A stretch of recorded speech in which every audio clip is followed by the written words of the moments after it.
tiny.cc/devi-offerings and tiny.cc/sankalpa 2021.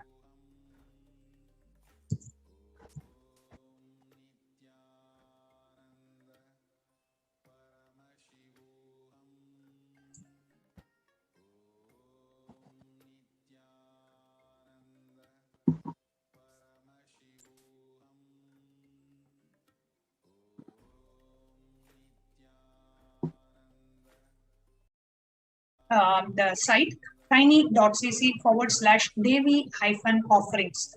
Then you will come to this site where here you are seeing the different offerings. So if you click on the Sevas, it will give you a drop-down list and you can choose what is the Seva that you would like to offer. So let's say we choose the Pratyaksha Parapuja just for the demonstration purpose. As soon as you choose the offering, immediately below the cost, the amount will appear and you can click on add to cart. When you click on add to cart, then in the next page, the cart will show up with the items that you have selected in the cart. Now, if you want to add more items, you can just click the right click and click on back, or you can use the back button in the browser. So let's go back once again and let's add one more Seva.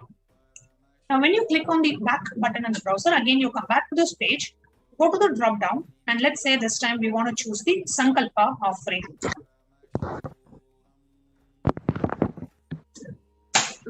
We choose the Sankalpa offering and it is only $1. And here you can increase the quantity. Let us say there are 4 people in the family and you want to offer the Sankalpa for all the 4 people. I request NTV operator to please project the screen.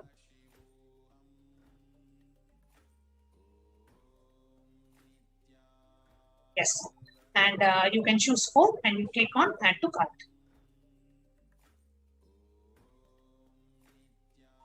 Now here you can see both the Pratyaksha Parapuja and the Sankalpa chanting have been added. So you scroll down, you verify the amounts and you click on proceed to checkout.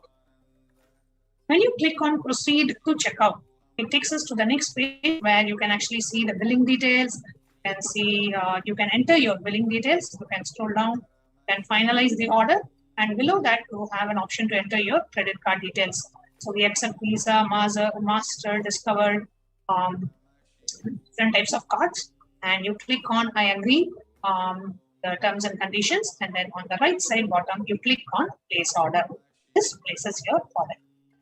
After you have made the online payment, then you go to the next site, which is tiny.cc/Sankalpa 2021. Now here you click on next. As you click on next, you can agree to the terms and conditions. And then you can enter your payment details. You have just made the order. So you can enter your order number, your payment amount, the payment date. And as you scroll down, you go ahead and enter information about you, your name, phone number, email, and the offerings for you choose Devi Parashakti Akashik reading. Come down, scroll down, and then you click next. In the next page, to choose what is the offering that you have just made, in this case, Pratyaksha Parapuja and Sankalpa chanting, and you enter the names of the family members whom you want benefit from the Pratyaksha Parapuja. So the first step is tiny.cc/Devi-offerings. Second step, tiny.cc/Sankalpa 2021. That way you can receive, make any offering to Devi Parashakti. And finally, we will also show you how you can make an offering through the YouTube super chat. So we will now be projecting to you the YouTube live screen and how through the YouTube, as you're watching this on YouTube, can go ahead and enter the make an offering of gratitude, make your Dakshina offering just through very simple the YouTube super chat.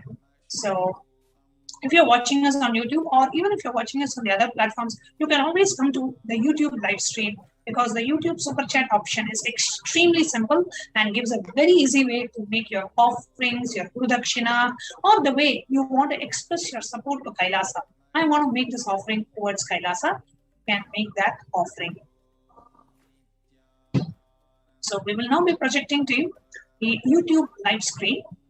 And in the YouTube live, if you're watching us on the YouTube live, just right beside the live stream, you will see a live chat option.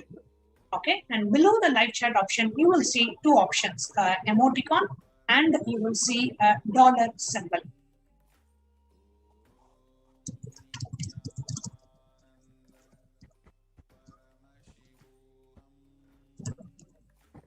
And when you click on the dollar symbol, you will see three options. One is an option for you to join the as a member of the channel.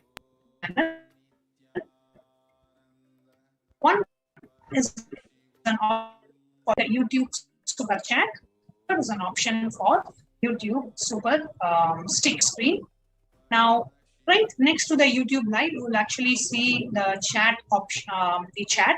Below the chat, you will see a emoticon and a dollar symbol. If you click on the dollar symbol, here you are seeing the three options. Let's click on join. When you click on join, it brings up all the different membership options for Swamiji's official YouTube channel. You can have a bronze, silver, gold, platinum, and premium options. Let's just go to bronze and click on join. When you click on join, it opens a pop-up where you can enter your credit card details, you can add your PayPal details, however you want to go ahead and make the purchase, and you can go ahead and finish the purchase. This makes you a member of this channel. All the members of the channel have an exclusive privilege to be able to ask questions directly to Devi Parashakti in the YouTube chat. The YouTube chat is restricted only to the members of the channel. However, we do have Facebook and other platforms which are open for everyone else. You can close this. And let's go back to Super Chat, the second option. When you click on Super Chat, here you will see a pop-up open and you have an option to enter any message that you want and an offering amount. The offering amount can be $1, $5, $10. Let's just choose $5, the default, and you click on buy and send. When you click on buy and send, it brings up a pop-up, and again you can enter your credit card or a debit card or PayPal details and go ahead and make the purchase. The next option that we have is that of the super sticker, which is very similar to Super Chat, where you can make a donation or an offering or a contribution. In this case, you have an animated sticker that is posted on the live chat along with your payment. So there are various different animated stickers based on what you would like to choose. You can choose an animated sticker. Let's choose an animated sticker. And along with the sticker, there is an amount, $5. So you can make that offering and you say send for. And when you click on that, it says it sends that animated sticker for you, a super sticker. So you make that contribution as a support, as a dakshina, as an offering to Shakti. So these are the different ways you can connect and make an offering to Devi Parashakti. With this, we come to the conclusion of this segment. And in the next segment, we will be seeing how the Supreme Pontiff of Hinduism has opened up Kailasas in India to provide the multi-layer quarantine support services, COVID protection and prevention care services, and we'll be sharing about that shortly after a short break. What I mean by the word Kailasa, listen intensely. Enlightenment ecosystem, literally enlightenment itself, in your own home, wherever you are. If you cannot come to Kailasa, it's okay. Kailasa can come to you. Kailasa coming to you is Kailasa.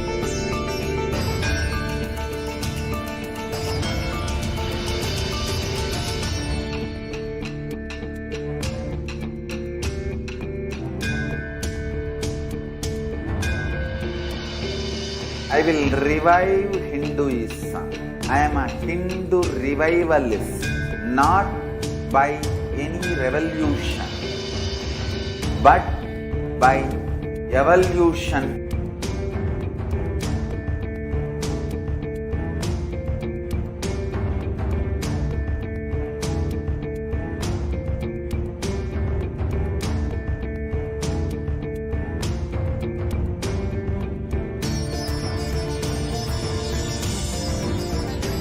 setting model community.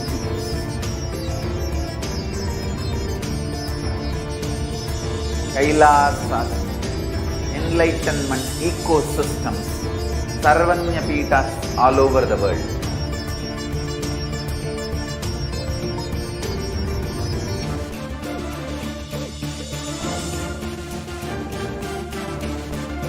All powerful cognition, knowledge, only when you live, power manifestation and possibilities manifestation happens. This is a fundamental truth.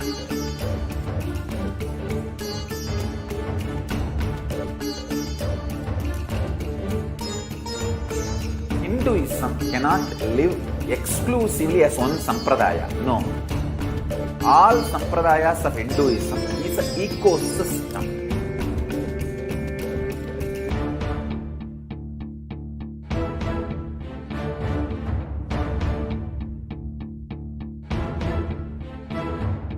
So don't keep quiet thinking that if one sampradaya is attacked, only that sampradaya is going to be affected. All of us are ecosystem.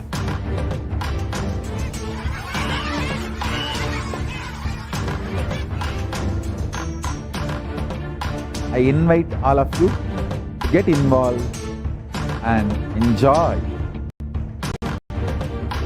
Hinduism by the principle of Dharmo Rakshati Rakshitaha. When you protect Dharma, Dharma protects you. We will make the whole planet flourish spiritually. The spiritual prosperity will happen to the whole planet. We all have to coexist together.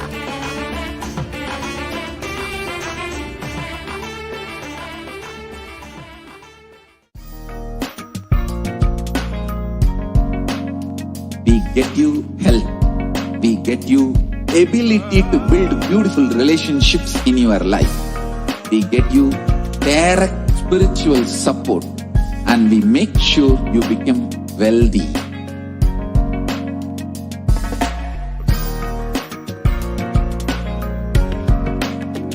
We won't stop giving you just good life.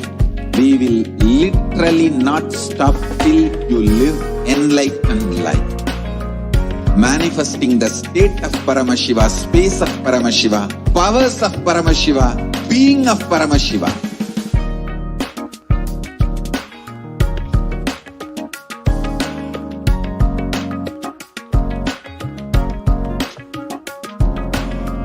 Whole world should become Kailasians. I want the whole world to know Hindus have something great to contribute to the world.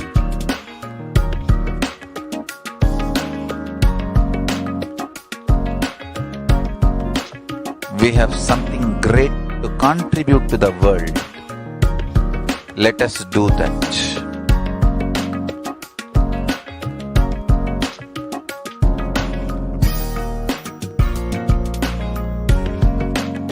Kailasa is proper customized spiritual service helping you to identify your root patterns of suffering.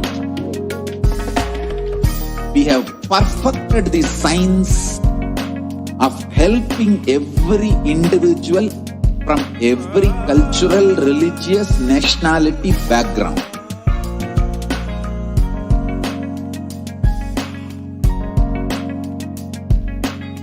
You will have lowest reactionary assumptions, highest awakened response, alive response for life continuously.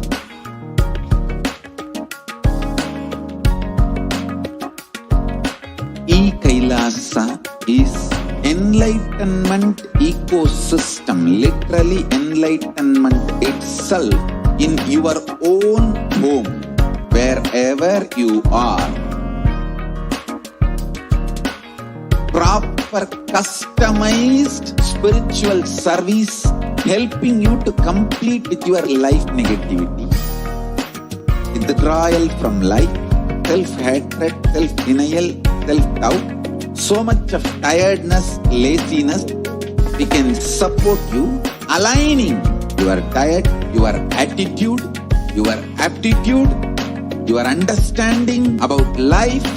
We can help you with everything.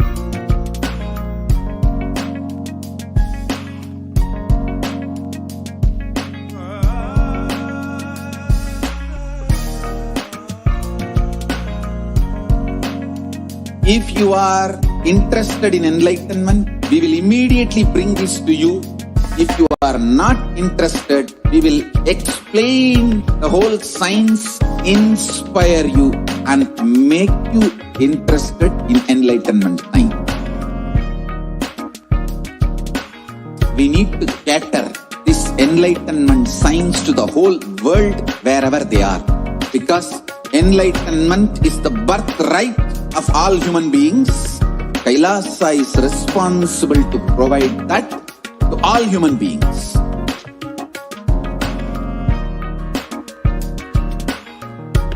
Kailasa is the totality of the knowledge I received from my gurus and practice manifested in my life, perfected by teaching millions of people from all cultures, time zones, backgrounds, genders, nationality, race, from every creed.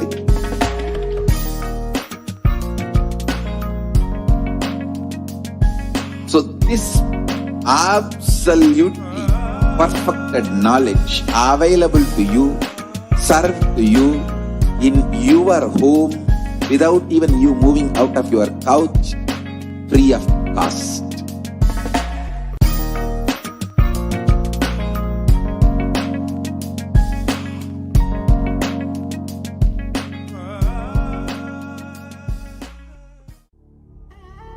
What I mean by the word Kailasa, listen intensely.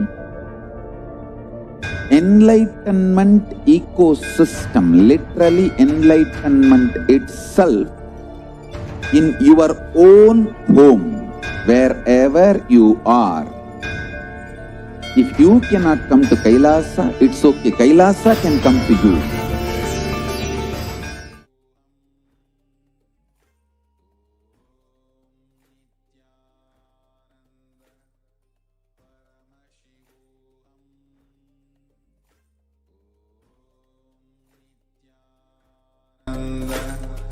Paramashivoham. Om Nithyananda Paramashivoham. Om Nithyananda Paramashivoham. Om Nithyananda Paramashivoham. Paramashivoham. Om Nithyananda Paramashivoham. Om Nithyananda Paramashivoham. Om Nithyananda Paramashivoham.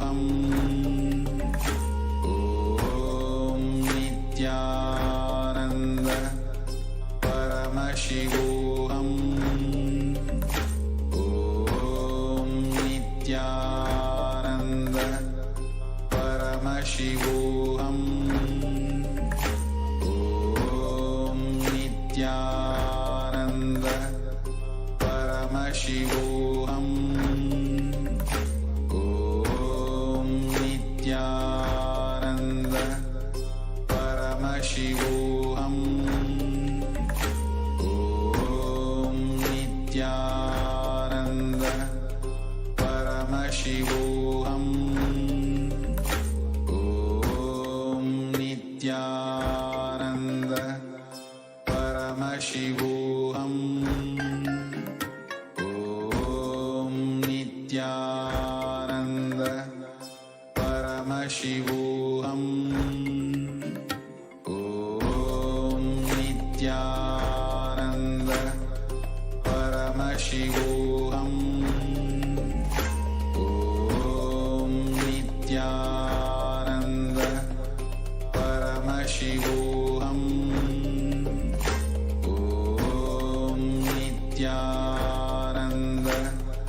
Paramashivoham. Om Nithyananda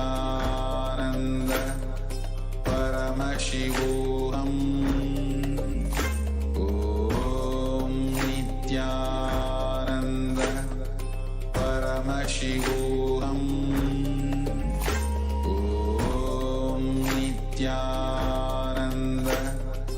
Paramashivoham. Om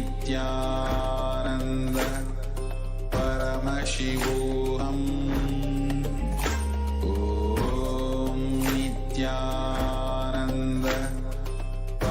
Paramashivoham. Om Nithyananda Paramashivoham. Om Nithyananda Paramashivoham. Om Nithyananda Paramashivoham. Om Nithyananda Paramashivoham. Om Nithyananda Paramashivoham. Om Nithyananda Paramashivoham. Kailasa coming to you is Kailasa.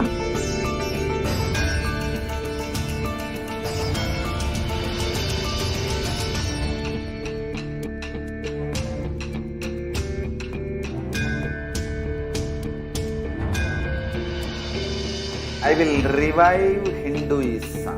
I am a Hindu revivalist, not by any revolution, but by evolution.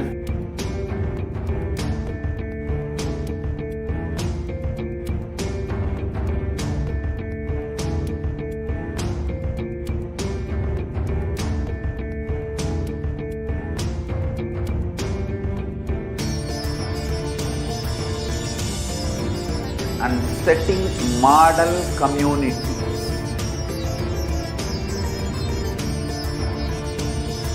Kailasa's enlightenment ecosystems, Sarvanya Peethas all over the world.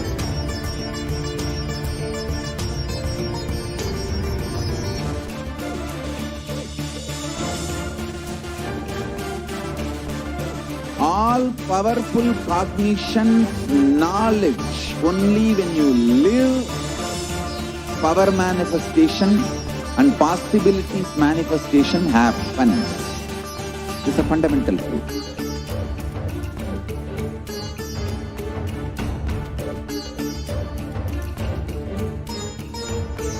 Hinduism cannot live exclusively as one sampradaya. No. All sampradayas of Hinduism is an ecosystem.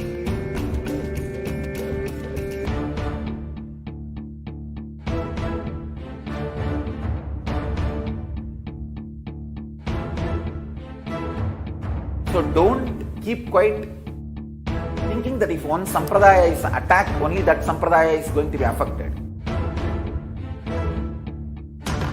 All of us are ecosystem.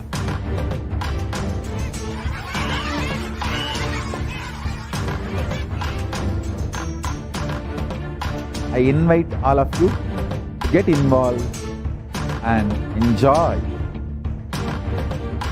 Hinduism by the principle of Dharmo Rakshati Rakshitaha. When you protect Dharma, Dharma protects you. We will make the whole planet flourish spiritually. The spiritual prosperity will happen to the whole planet. We all have to coexist together.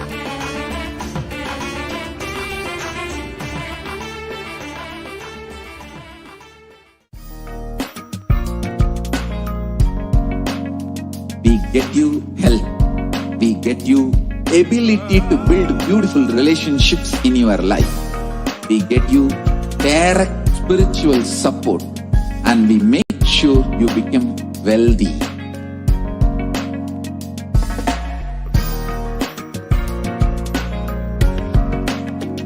We won't stop giving you just good life. We will literally not stop till you live enlightened life. Manifesting the state of Paramashiva, space of Paramashiva, powers of Paramashiva, being of Paramashiva.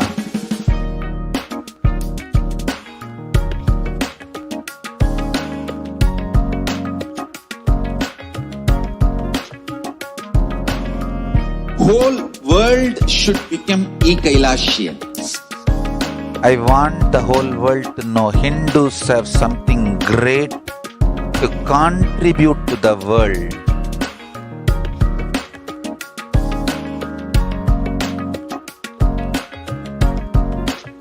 We have something great to contribute to the world. Let us do that.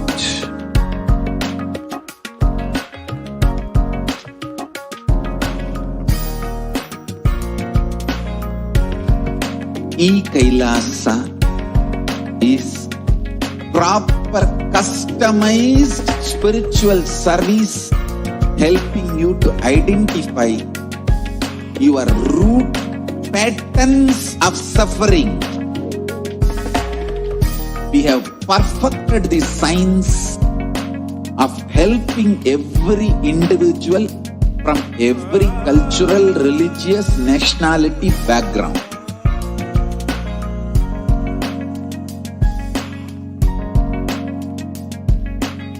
You will have lowest reactionary assumptions, highest awakened response, alive response for life continuously.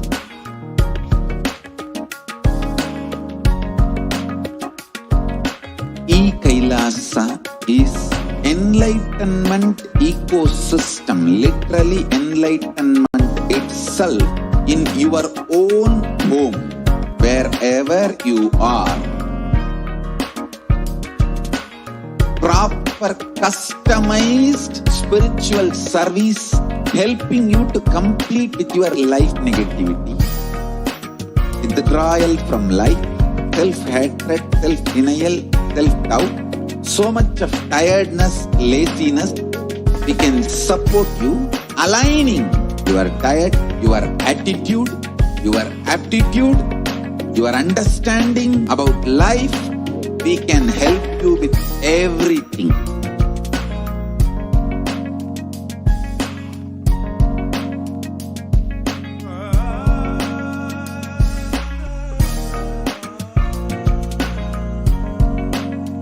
If you are interested in enlightenment, we will immediately bring this to you.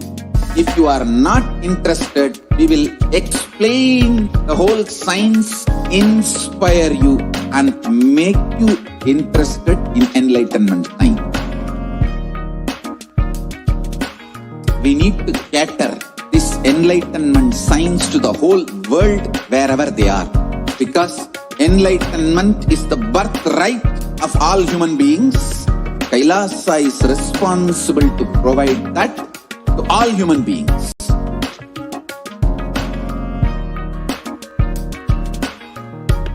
Kailasa is the totality of the knowledge I received from my gurus and practice manifested in my life, perfected by teaching millions of people from all cultures, time zones, backgrounds, genders, nationality, race, from every creed.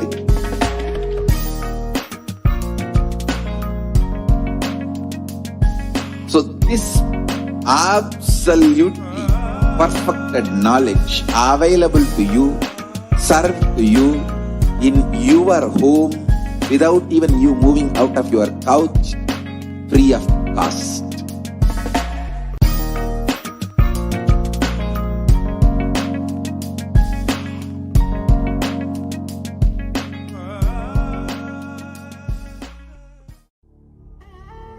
What I mean by the word Kailasa, listen intensely. Enlightenment ecosystem, literally enlightenment itself, in your own home, wherever you are. If you cannot come to Kailasa, it's okay. Kailasa can come to you. Kailasa coming to you is Kailasa.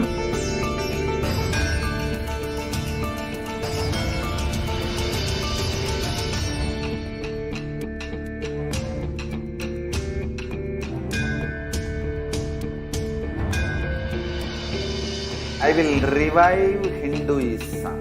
I am a Hindu revivalist, not by any revolution, but by evolution.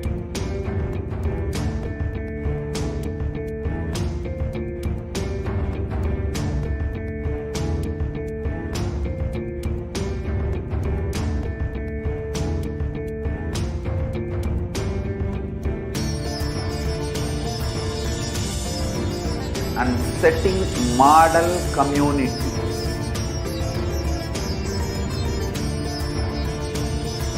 Kailasa, enlightenment ecosystems, Sarvanya Peethas all over the world.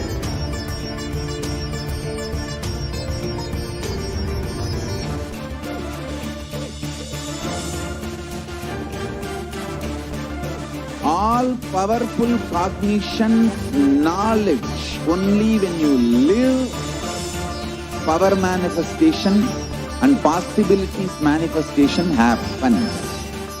This is a fundamental truth.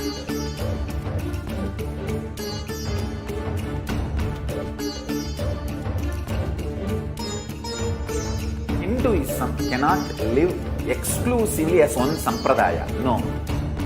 All sampradayas of Hinduism is an ecosystem.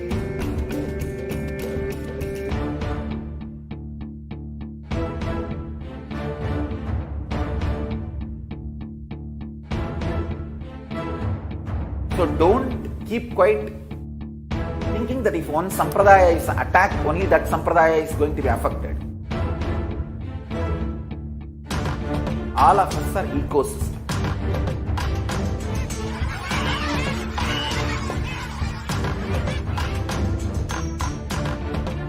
I invite all of you to get involved and enjoy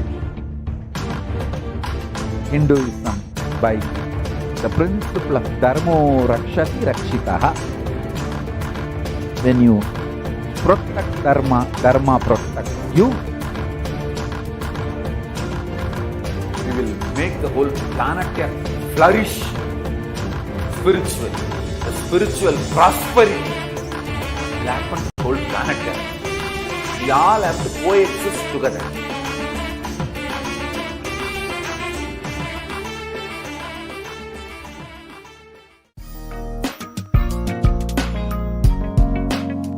We get you health.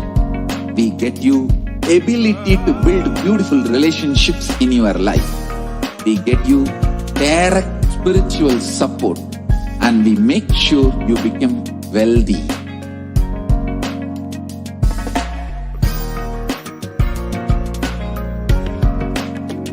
We won't stop giving you just good life.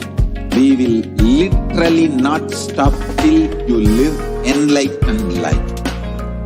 Manifesting the state of Paramashiva, space of Paramashiva, powers of Paramashiva, being of Paramashiva.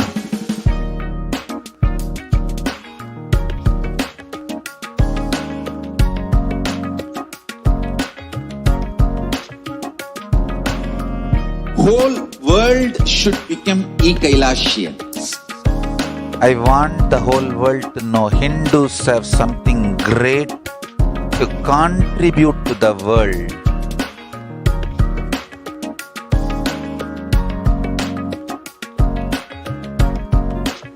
We have something great to contribute to the world. Let us do that.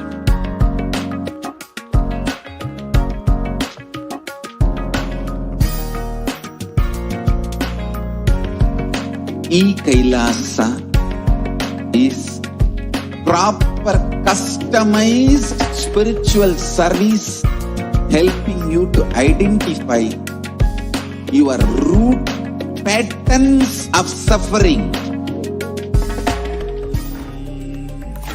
Yes, Nithyanandam. The next segment is going to be about Kailasa's de facto spiritual embassies, the COVID care protection centers. Now let's look at the stats today.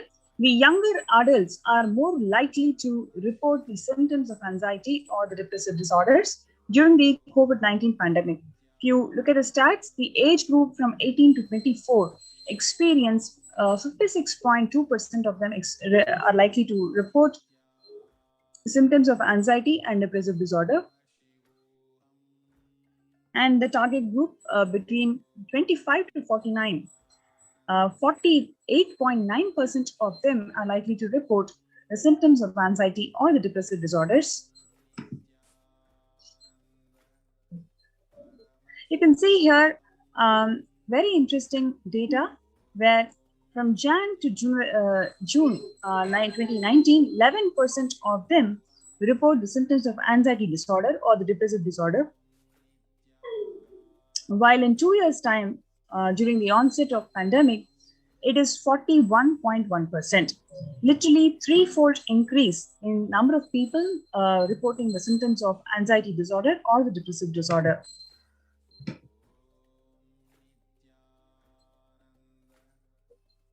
What do the employees feel at the workplace? 34% of them feel they are tired and stressed out. 27% of them feel that they are burnt out. 22% of them feel they are discouraged. 19% of them feel they are distracted. And 17% of them feel they are depressed. COVID-19 is a significant stressor for most of the Americans. Nearly 8 in 10 people say that the corona pandemic is a significant source of stress in their life. Nearly 7 in 10 people say that they have experienced increased stress over the course of the pandemic. 1 in 4 essential workers diagnosed with mental health disorder since the start of the pandemic. More than 60,000 people 300 of them have died. An estimated 300 to 400 physicians die by suicide every year. Of the health workers who treat patients during the China's COVID-19 outbreak, 50% of them showed signs of depression, 45% of them showed the signs of anxiety.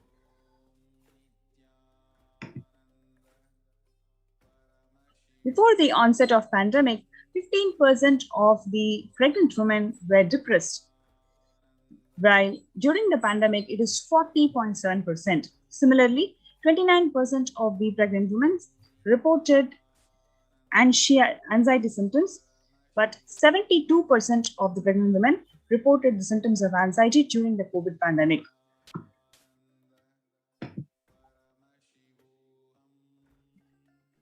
US cases of depression have tripled during the COVID-19 pandemic. The number of adults experiencing depression in US has simply tripled. More than 1 in 4 US adults now experience symptoms of depression. Before the pandemic, 8.5% of US adults reported being depressed. That number had taken to 27.8% as the country struggles with COVID-19.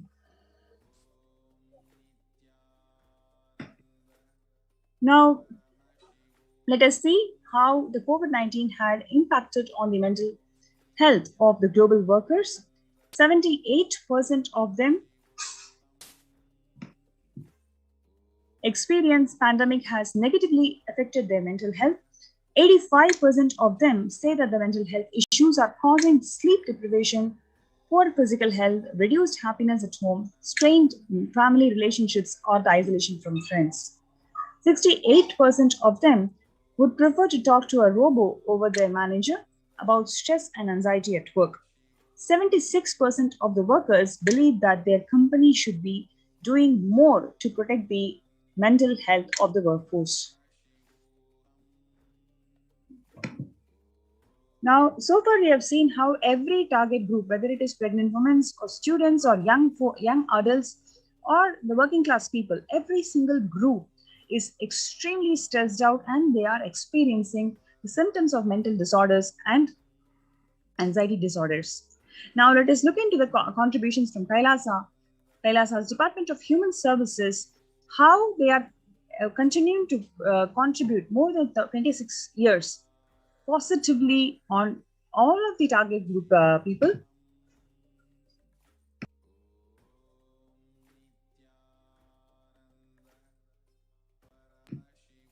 Kailasa's Department of Religion and Worship and the Department of Human Services, and each of the Kailasa's temple ecosystems consider the right to happiness to be the highest fundamental right of all the humans, especially all the beings. The ultimate goal for Hinduism and Kailasa, led by the Supreme Pontiff of Hinduism, Jagadguru Mahasannidhanam, His Divine Holiness Swamiji, is the material and the spiritual well-being and prosperity for the humanity. Kailasa is a place where everything related to super consciousness is revived.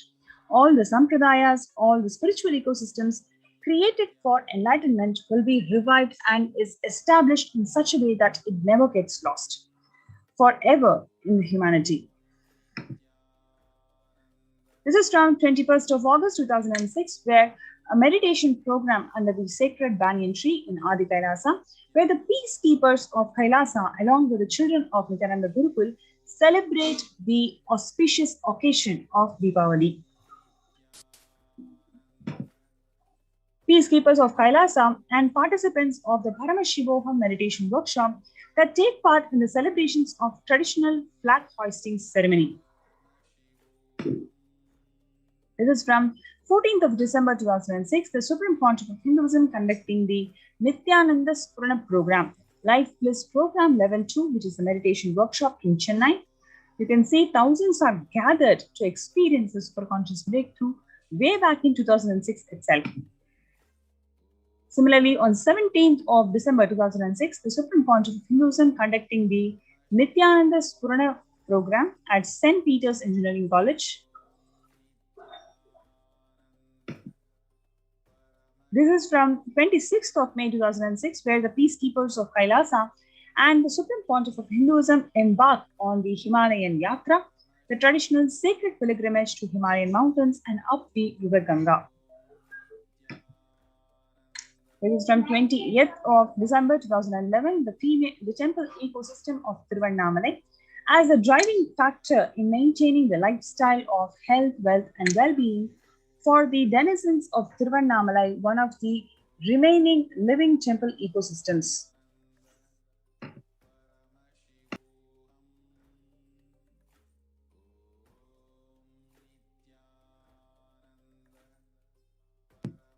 The peacekeepers of Kailasa and the participants of Paramashivoham meditation workshop that take part in the morning meditation and traditional puja or the ritualistic worship. This is from 11th of September 2016, where the peacekeepers of Kailasa, led by the Supreme Pontiff of Hinduism, take part in Kara Seva, the voluntary contribution of physical service towards cleaning or the construction of the sacred Hindu temple. Now, what we are seeing is the various Kailasa's ecosystems around the world.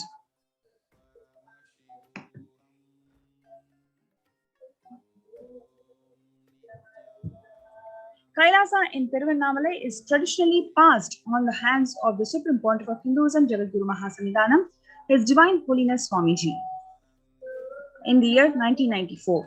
Now, in 2017, the Kailasa in Tiruvannamalai is receiving the visitors and delegates of Kalpataru Meditation Workshop and Shiva Diksha. Now, what you're seeing is the thousands of people arrive to celebrate the enlightenment ecosystems and to traditionally meet the Supreme Pontiff of Hinduism, Jagadguru Mahasannidhanam, His Divine Holiness Swamiji, to meet and receive the blessings from him.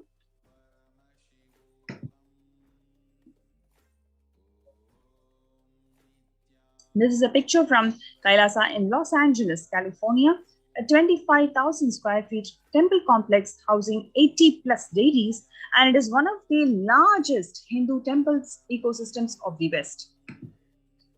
Next, you have Kailasa in Columbus, Ohio, the first ever temple established by the Supreme Pontiff of Hinduism outside India.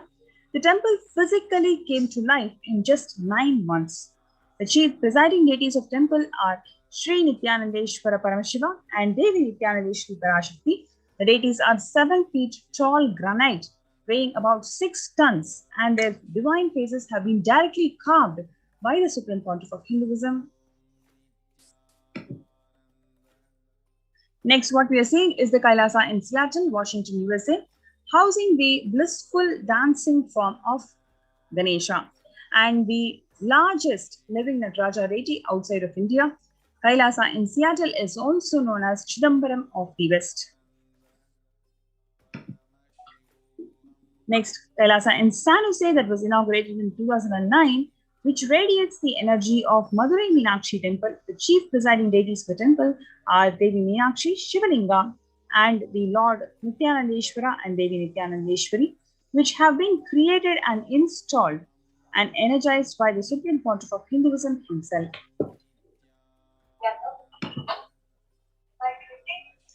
Alongside with Shiva Linga and Nithyanandeshwara Ganesha, Kailasa in St. Louis carries the energy of Tirumala Tirupati of the South India and houses the tallest Venkateshwara deity in North America, along with his consorts, Sri Devi and Bhudevi.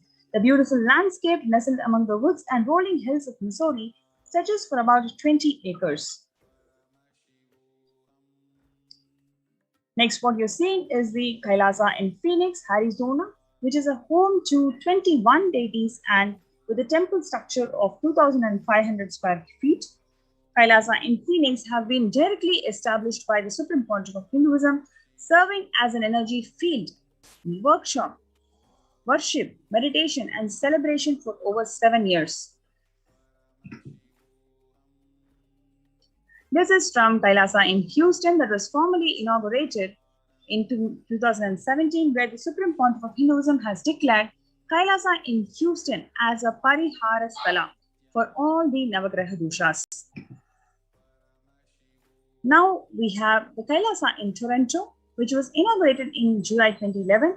The Kailasa in Toronto is the only Hindu temple in the West with 63 Nayanmars and 18 Siddhas residing as deities. The temple deities are seated exactly as the existing should reside in Kailasa around Paramashivoham, the primordial deity of Hinduism.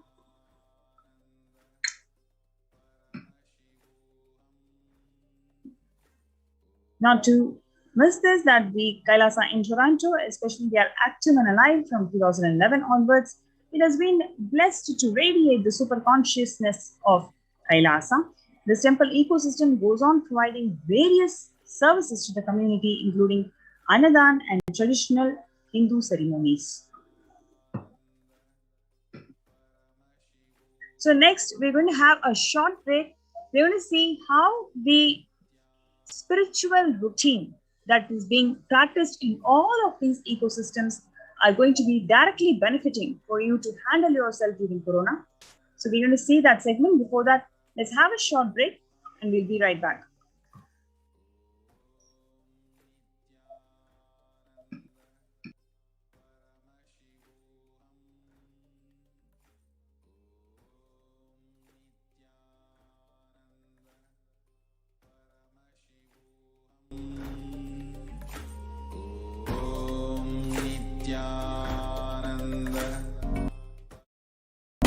Of helping every individual from every cultural, religious, nationality background.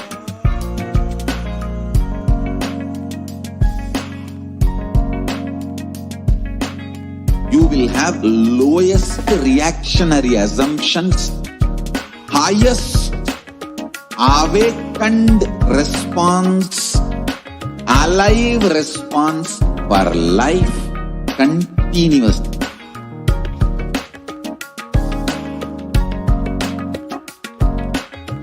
Kailasa is enlightenment ecosystem, literally enlightenment itself in your own home, wherever you are.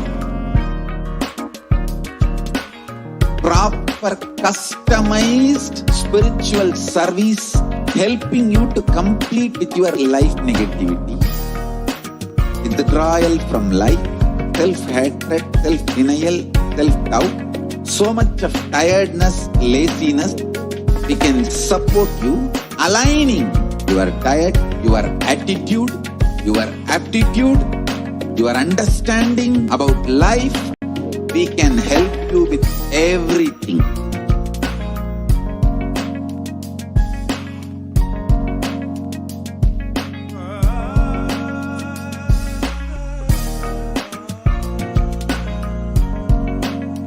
If you are interested in enlightenment, we will immediately bring this to you. If you are not interested, we will explain the whole science, inspire you and make you interested in enlightenment time. We need to cater this enlightenment science to the whole world wherever they are, because enlightenment is the birthright of all human beings. Kailasa is responsible to provide that to all human beings.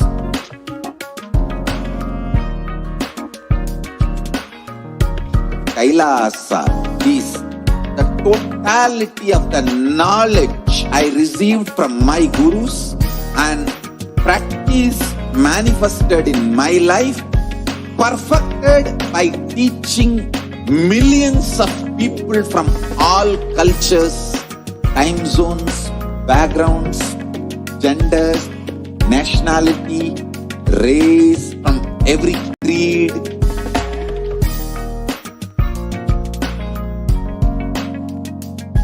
So this absolutely perfected knowledge available to you, served to you in your home without even you moving out of your couch, free of cost.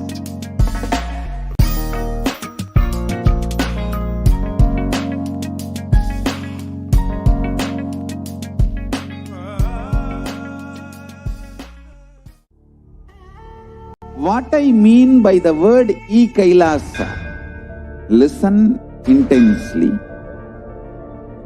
Enlightenment ecosystem, literally enlightenment itself, in your own home, wherever you are. If you cannot come to Kailasa, it's okay. Kailasa can come to you. Kailasa coming to you is Kailasa.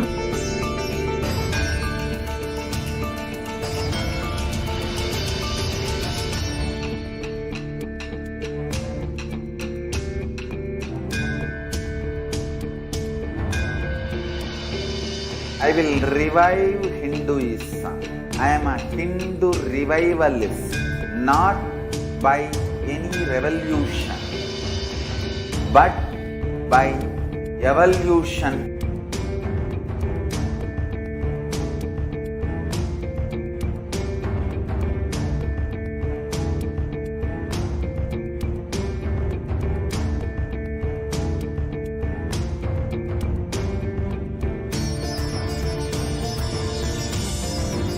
And setting model community.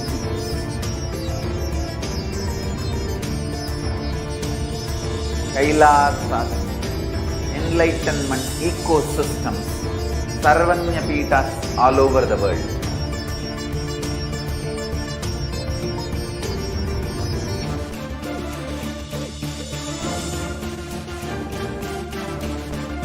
All powerful cognition, knowledge, only when you live, power manifestation and possibilities manifestation happens. It's a fundamental truth.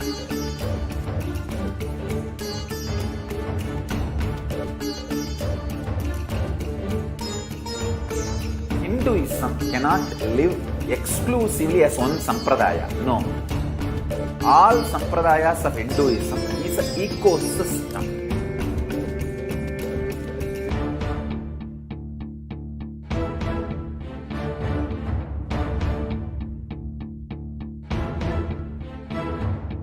So don't keep quiet thinking that if one sampradaya is attacked, only that sampradaya is going to be affected. All of us are ecosystem.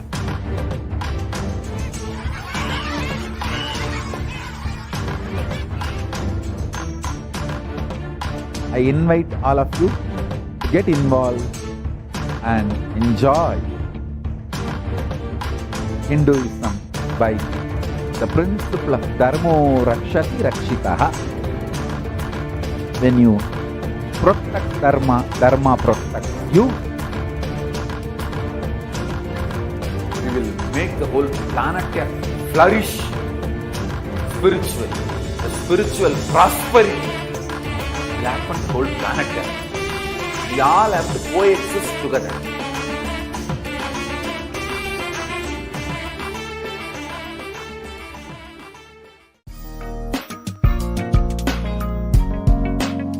We get you health. We get you ability to build beautiful relationships in your life.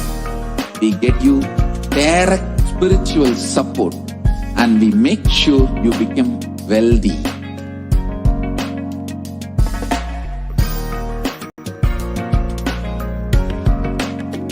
We won't stop giving you just good life. We will literally not stop till you live enlightened life. Manifesting the state of Paramashiva, space of Paramashiva, powers of Paramashiva, being of Paramashiva.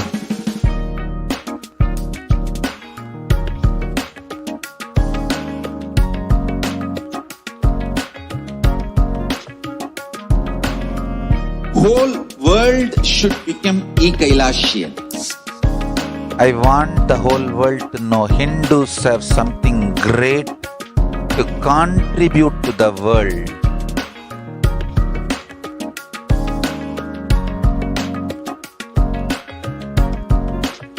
We have something great to contribute to the world.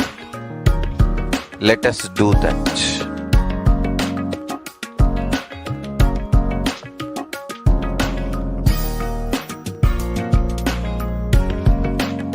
Kailasa is proper customized spiritual service helping you to identify your root patterns of suffering. We have perfected the science of helping every individual from every cultural, religious, nationality background.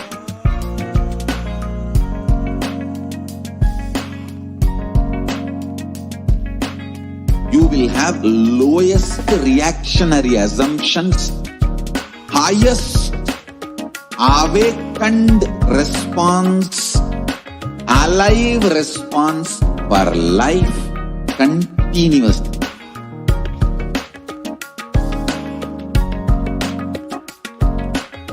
Kailasa is enlightenment ecosystem, literally enlightenment itself in your own home, wherever you are.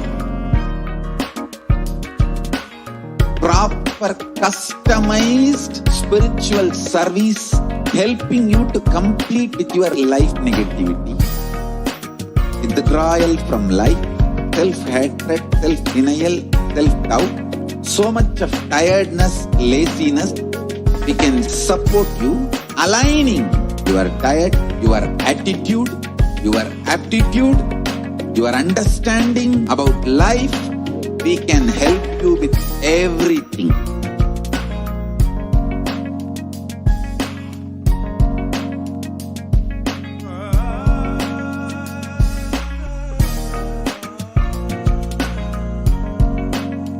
If you are interested in enlightenment, we will immediately bring this to you. If you are not interested, we will explain the whole science, inspire you and make you interested in enlightenment time. Om Nithyananda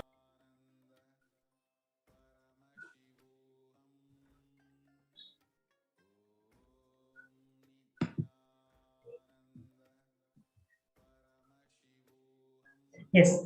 So now let us see the revelations to the world by Devi Parashakti on 12th of May 2021. I came as Nijavatara and I am blessing you. Listen. People, listen. To do good to all of you, I have taken the form of Nithyananda and came down as the Nijavatara. The people of India, listen, carefully listen. Time after time, Bharadam is Jnana Bhumi, where enlightened beings come, and we cannot make the Jnana Bhumi as infertile. Enlightened beings have to come. They have to live and it has to flower. Few hypocrites, because they are stuck in delusion, we cannot sacrifice the world. Cosmos cannot be destroyed. The ship I did to save the cosmos from being destroyed, that is called Adi Kailasa. The ship I did to protect beings from Pralaya is Adi Kailasa. Because of the conspiracy of the Drohis and enemies rule, the captain has to leave the ship. Before 12 years, knowing the great deluge that is going to happen, all the Aushadas, by this Guru Purnima, that Jnana Rasavadam, Navapashana is going to flower, allow people to come and take a dip in Navapashana flower. People, whoever comes and dips in Vaidya Sarovar, they will not have the dip. They will not have corona. Crores and crores of people will come in line. Every day they will come and dip in Ananda Lingam. Listen well to my words. For India, I made the ship as protection. The Nithyananda Navapashana Lingam in Vaidya Sarovar. Go to Adi Kailasa. O Indians, listen. All those regretting losing Nithyananda Nijavatara without confusion and without talking just as a lip service, go to Adi Kailasa. Crores of people will come there looking for health, Navapashana, water feast and medicine to get health and protection and enlightenment, to protect India from great destruction. I, Parashakti, made this huge ship. Even if the captain of the ship is not there, ship is there. So when the first world countries closed the borders during a massive global emergency, it is Kailasa who has opened this door to one and all without exception.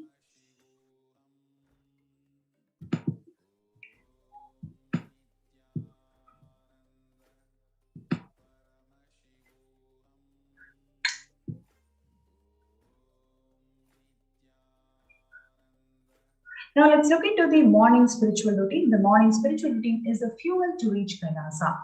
Morning routine and the clinical changes it brings in you, and the healing it does in your system and biological rhythm it sets in your system, all of them are very important. It is an important fuel for you to experience the multiple dimensions of the universe. The spiritual routine and integrity to spiritual routine initiations are completely private, personal between you and me.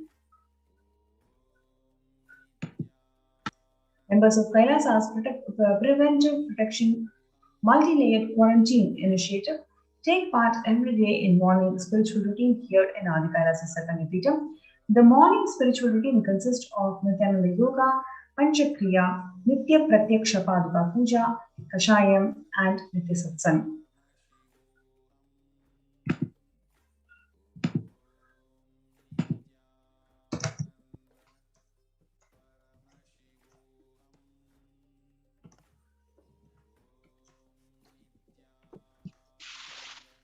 Members of Kailasa's Tune protective, your preventive, biological multi-layered clock to quarantine. spiritual practices, because the chemistry you enjoy inside matters.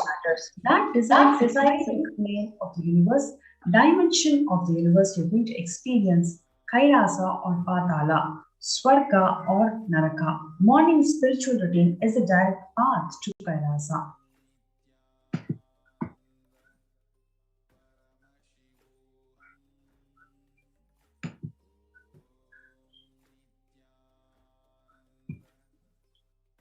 The person who is in love with me will wait to spend with the beloved. If you are a seeker, you will be waiting for these 5 hours every day, because that is the time you get near what you're seeking for. The person who's in love will be waiting to spend time with the beloved. A person who's be seeking will be waiting to spend this 4 hours, because this is the time you get closest to what you are seeking. Your seeking takes the shape in your system. When your beloved comes near you, if you're tired, the love is gone, dead.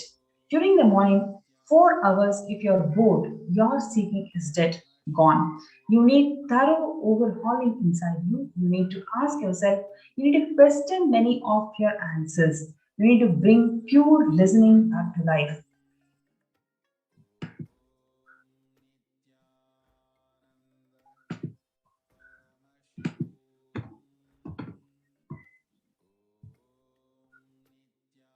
When you do yoga, you experience your entire body becoming Amrita Sharira, which means the body that is filled with nectar. It becomes an ecstatic body just by the air without any external touch. What is Panchakriya? Panchakriya involves 5 powerful processes to remove the toxins and impurities from the system. Just like how we take a shower every day to clean the external parts of the body, Panchakriya is a powerful cleansing process which cleanses the internal organs of the body, keeping it cool. The techniques are not only to cleanse our body, but to bring the peace and balance to our mind and lightness and bliss to our being.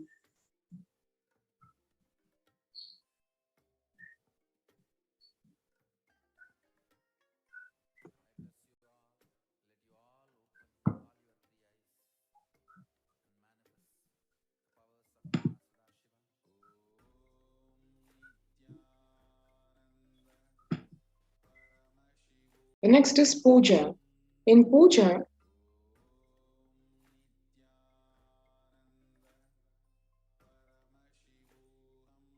you experience the space of bhakti, devotion, the space of surrender that occurs to you from this devotion moves you from the I, which is so heavy, to God or Guru. This surrender allows us to drop all the unnecessary baggage from the head. One of the beautiful pujas in Hinduism is Rudrabhishekam. In Rudrabhishekam, we offer sacred bath to a Shivalinga while chanting powerful mantras. The Shivalinga is a deity which beautifully represents the divine. Its form indicates how God is beyond form and formless.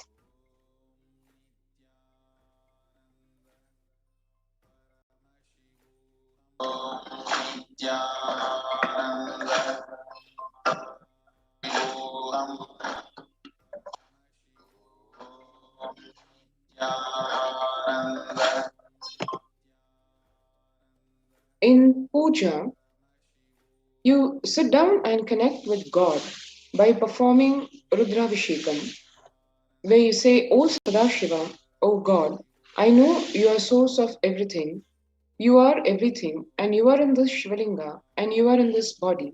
Let me connect with me. Let you reveal yourself to me. When we sit in that bhava, when we sit with that context and do the action of Rudrabhishekam, we experience bhava samadhi. Only bhava samadhi can give us the higher taste and higher joy in life. Rudra Abhishekam is a beautiful ritual which allows us to experience the bhava samadhi of Shivoham. I am the divine.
The morning spiritual routine is for manifesting Shaktis, spiritual powers of the morning routine. If you just follow this morning 5 hours, it's enough. You will have Vak Shakti, all the Shaktis manifesting in you, because all the obstacles for manifesting Shaktis, tiredness, boredom, pitta, fatigue, everything will be churned out in that morning 5 hours. The morning puja is the most powerful mandala process, Shaktipada, melting your being and then sitting and listening to the sacred truths, constantly inspiring, engaging, alive, awakening. Just this morning 5 hours, if one can bring integrity and authenticity, all the obstacles stopping one from power manifestation will disappear.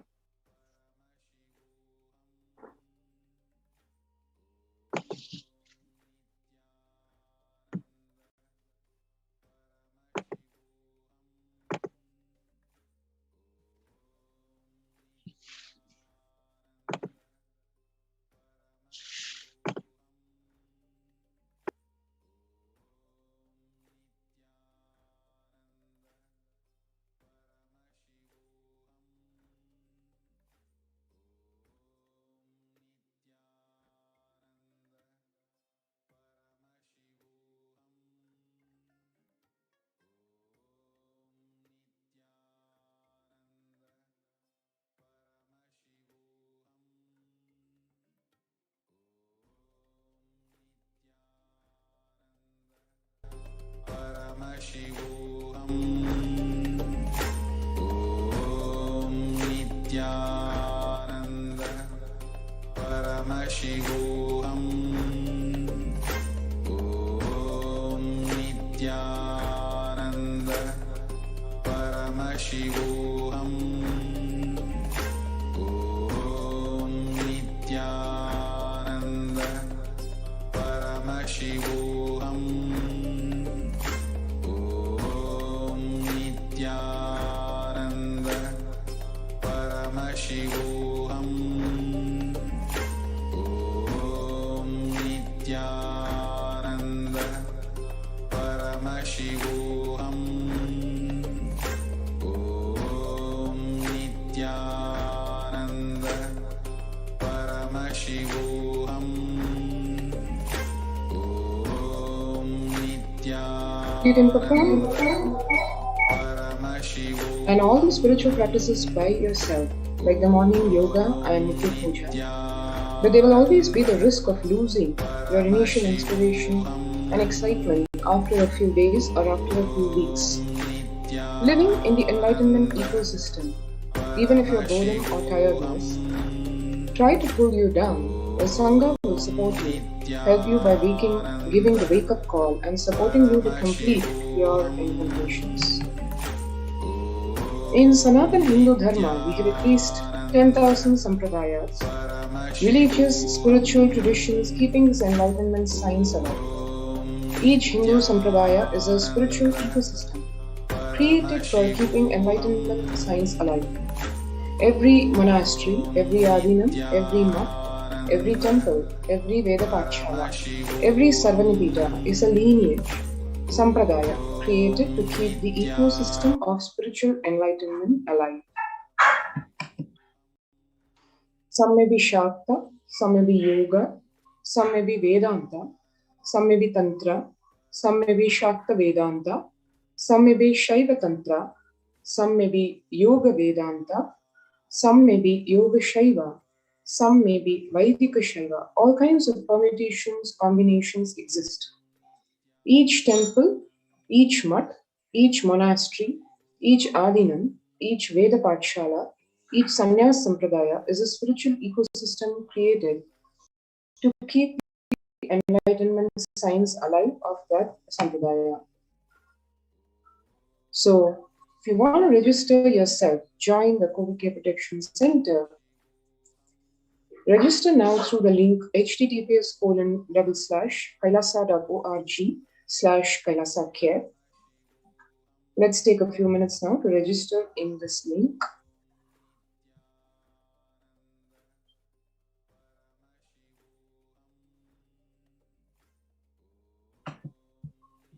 Nithyananda Paramashivoham. Om Nithyananda Paramashivoham. Om Nithyananda Paramashivoham. Om Nithyananda Paramashivoham. Om Nithyananda Paramashivoham. Om Nithyananda Paramashivoham. Om Nithyananda Paramashivoham. Om Nithyananda Paramashivoham. Om Nithyananda Paramashivoham. Om Nithyananda Paramashivoham. Om Nithyananda Paramashivoham. Om Nithyananda Paramashivoham.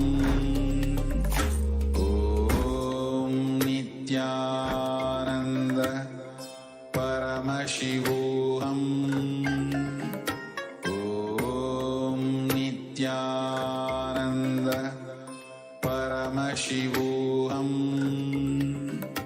Om Nithyananda Paramashivoham.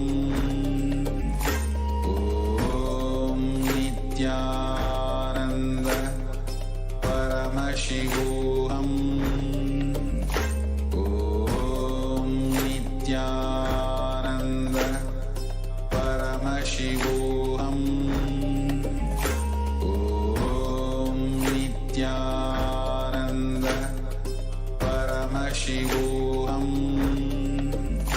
Om Nithyananda Paramashivoham. To cater this enlightenment signs to the whole world wherever they are. Because enlightenment is the birthright of all human beings. Kailasa is responsible to provide that to all human beings.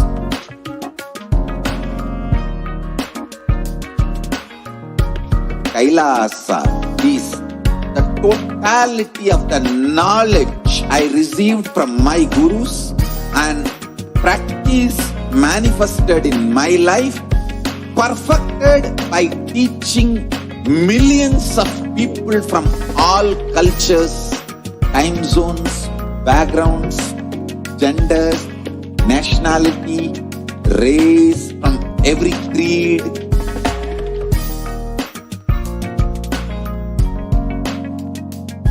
So this absolutely perfected knowledge available to you, served to you in your home without even you moving out of your couch, free of cost.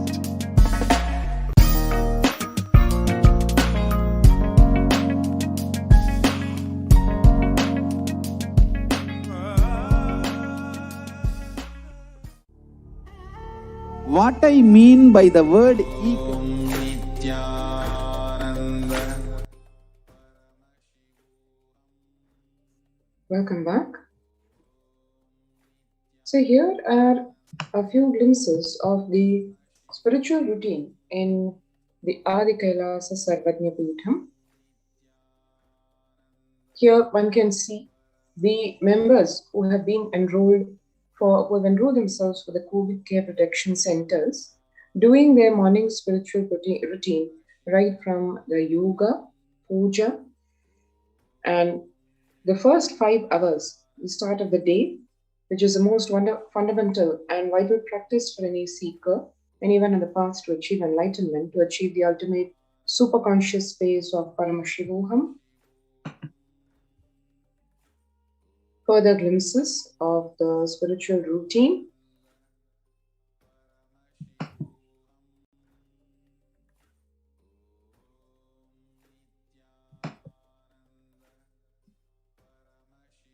Across various segments of the multi-layered quarantine facility in the de facto spiritual embassy of Kailasa in Adi Kailasa Sarvanipetham, various members during the quarantine facility and post the quarantine facility after their quarantine period of 15 days is over in various places across the campus, the morning spiritual routine being followed.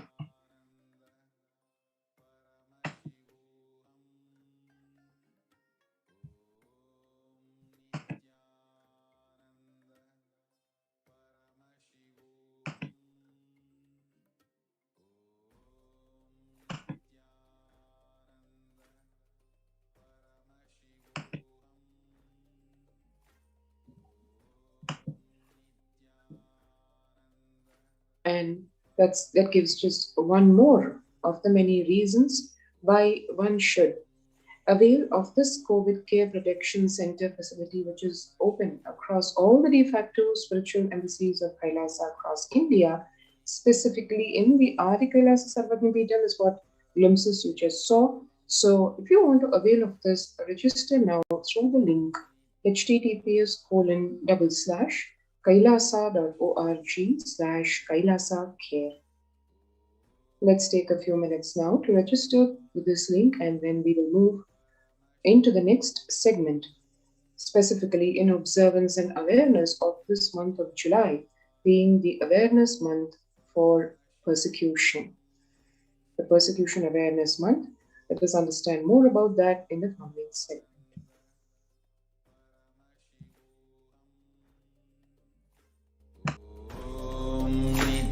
Nithyananda Paramashivoham. Om Nithyananda Paramashivoham.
Nithyananda, welcome back to all of the viewers who are gathering with us from all over the world for today's Devi Parashakti Akashic reading program.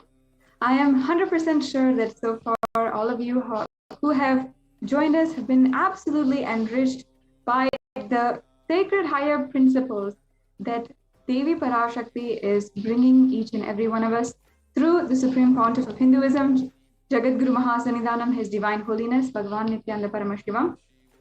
And also, after having heard the divine revelations of the Supreme Pontiff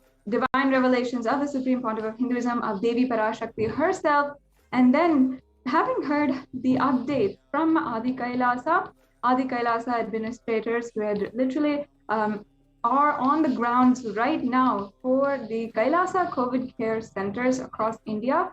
And we just heard from Ma Nitya Achalananda Swami and Ma Nitya Pranapriyananda, sannyasis of the Sovereign Order of Kailasa, who had literally who are on the ground and continuously helping making the Kailasa COVID care centers in India happen with the diligent guidance of the Supreme Pontiff of Hinduism. And literally every day, so many people have been sharing how they are after they have come to the Kailasa COVID care centers, how literally their life has been uplifted, how they feel so protected, how literally with the spiritual benefit and the spirit living in the spiritual energy center, it is like a new transformation, a new life for them, where they're not even able to see, are not even able to see the difference between pralaya or, oh, there is a pralaya going on. They're even forgetting the fact that so much is going on the outside. I highly encourage each and every one of you to follow the links in the scroll below and in all of the different social media platforms and the Facebook page for the information on the Kailasa COVID care centers for the multi-layer quarantine that has been opened up by the Supreme Pontiff of Hinduism. Really one of the most generous, compassionate things that the Supreme Pontiff of Hinduism is doing. While all countries are closing doors on Indians and even on countries that are afraid of a second wave, third wave happening for the COVID pandemic, the Supreme Pontiff of Hinduism is opening up the multi-layer quarantine centers where this is possible and people can protect their lives and stay safe during these really, really tense times that we're seeing. And now we are entering into the next segment of today's program, the presentation for the persecution of the Hindu Holocaust, as well as the persecution of the Supreme Pontiff of Hinduism. For the last 700 to 1,000 years, Hindus have seen literally the most brutal history known to mankind. But why do we not know this? And why aren't we talking about it? In some places, Hindus are even denying that a Hindu Holocaust is happening and that has happened in our past. Now, we have to really be clear and understand that our wealth, our great background, our stable families, and all of the good things that have happened to us is because of the Shastras of Sanatana Hindu Dharma, because of the great revelations by Paramashivoham, that much of which have been entirely lost, but fundamentally has been safeguarded by the Guru Parampara lineage from Sanatana Hindu Dharma, and from which we benefit today in so many different ways. However, we Hindus across the world should not be blinded by how we might be prosperous in certain parts of the country, in certain parts of the world, but see what is going on at home with so many people being, so many of the Hindu nations slowly degrading, slowly literally dying and losing more and more stability. And the population of Hindus in Hindu countries, in countries that were once Hindu, is literally decreasing by drastic percentages, by drastic rate. We have to see the reality of this. If you, like me, grew up in the United States and you are not seeing with your own eyes how Hindus are being literally killed, being mass converted, and literally seeing the worst type of violence that is happening on a large scale, then please be aware that the Hinduism is not in its perfect stature that we all think it is. Just because we're living in a bubble of our own Hindu ecosystems with costly Hindu procedures and practices, it's not even 1% of the Hindu sacred scriptures revived and available for us today. Let us not be in an illusion that Hinduism is alive and well. It's not. We have to see the reality as it is. And every single day through this program, exactly at this time every day during the program, we have been trying to share with all of the viewers what has been happening in the Hindu Holocaust and what has been happening in the persecution against the Supreme Pontiff of Hinduism, we must understand that what has happened in just the last 27 years against the Supreme Pontiff of Hinduism, what has stopped him and literally in so many different ways tried to minimize, eliminate, tried to even assassinate the Supreme Pontiff of Hinduism, has been happening for the last 1,000 years. And literally the hologram of what has happened in the Hindu Holocaust is what has happened to the Supreme Pontiff of Hinduism. If we are seeing the number of attacks, whether it is incessant lawfare, whether it is the 70 plus assassination attempts against the Supreme Pontiff of Hinduism on his very life and person, or whether it is the brutal destruction of all of the Adinams, the ancient indigenous kingdoms which he has revived, or the lawfare in the media trials that he has been through, the extremely hateful smear campaigns by anti-Hindu militant forces and the media which they own.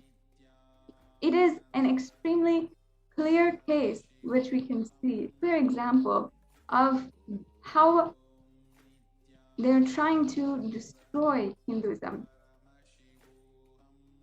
Today, we are not even able to have one Hindu nation in the world. And across the world, in all of the Hindu countries, whether it is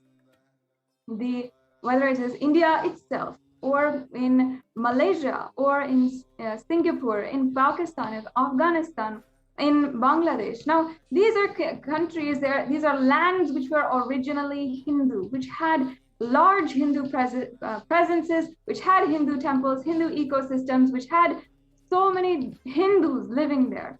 But today, what is the status? How are we even seeing Hindus, and are they on the run, afraid for their lives, being attacked every single day in each and every one of these countries? Even the land where it's originated, India itself, Hindus are under brutal attack. We are seeing every day the Hindus are literally diminishing in population in all of the countries that were once proudly Hindu, and all of the nations, the deshas, which were once proudly celebratory Hindu and living the Hindu lifestyle and the Hindu civilization. We were at 1.56 nations across the world. And from Afghanistan until Cambodia, we had so many temples, so many Hindu civilizations. They were thriving with the most advanced technology that was available to humankind. And that even now we're not able to decipher, understand how they would have been able to do such precise examinations of the whole universe and of the human body at the same time. And yet somehow Hindus had done it, had lived it, and it has been criminally made invisible to the world and criminally oppressed to the whole world. In this segment in today's program, we'd like to present today about how we have slowly lost all legitimacy for Hinduism.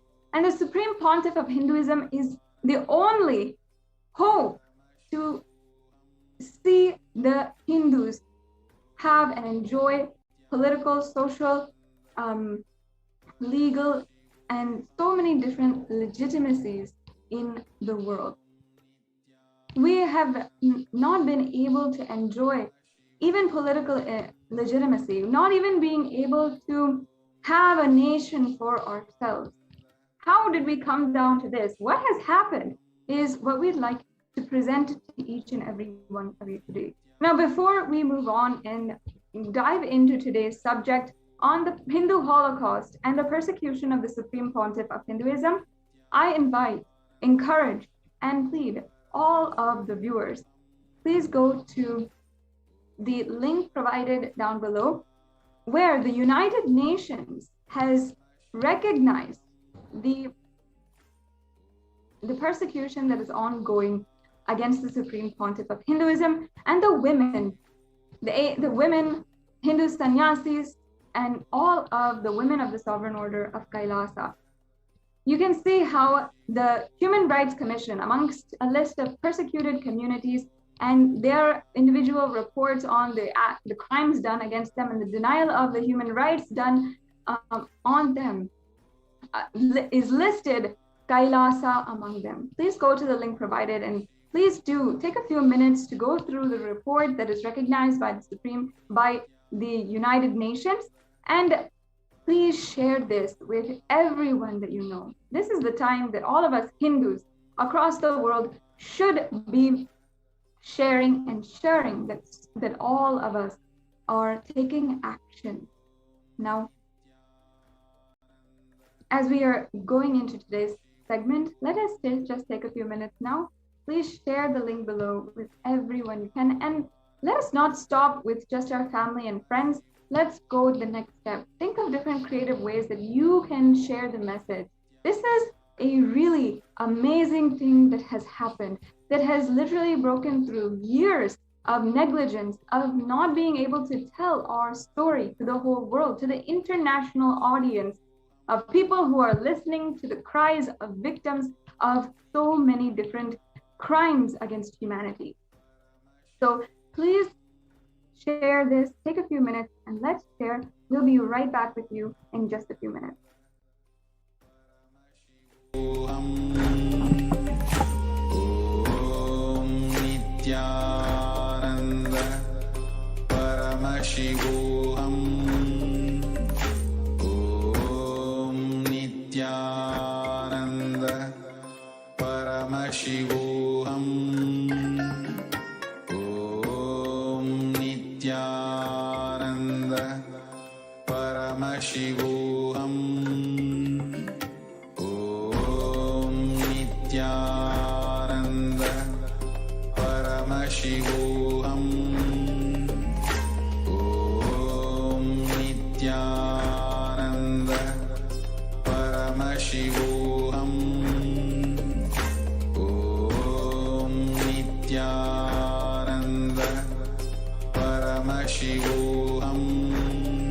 Om Nithyananda Paramashivoham. Om Nithyananda Paramashivoham.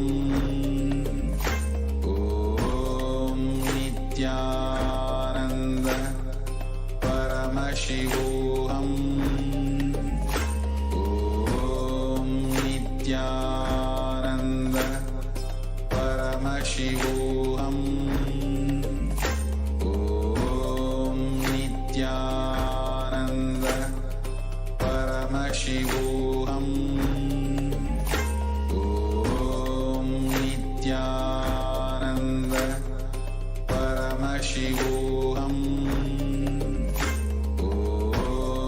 Nithyananda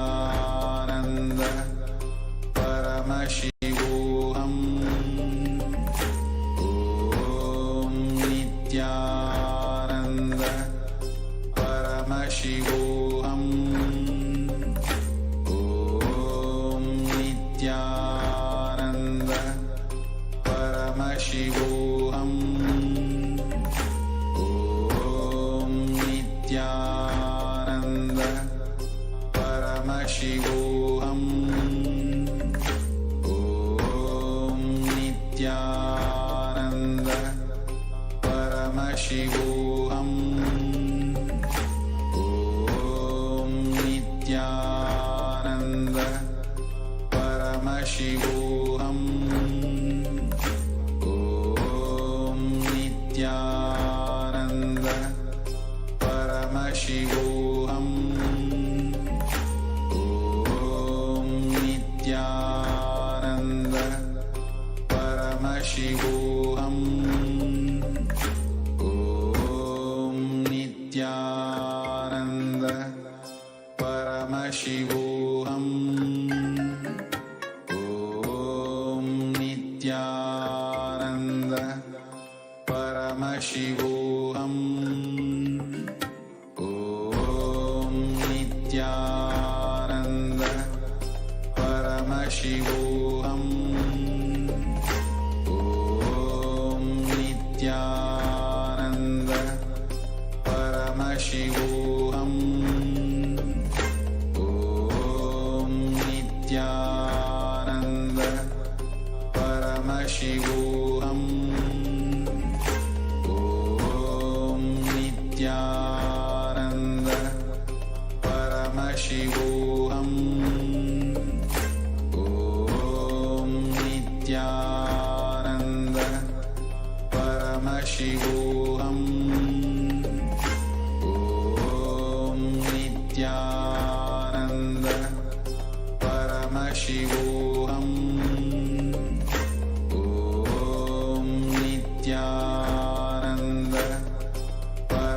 Paramashivoham.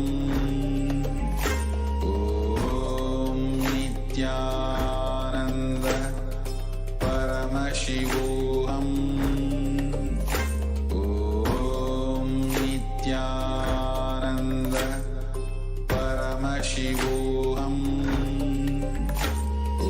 Om Nithyananda Paramashivoham. Om Nithyananda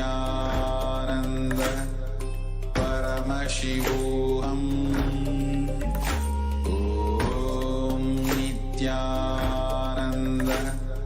Paramashivoham.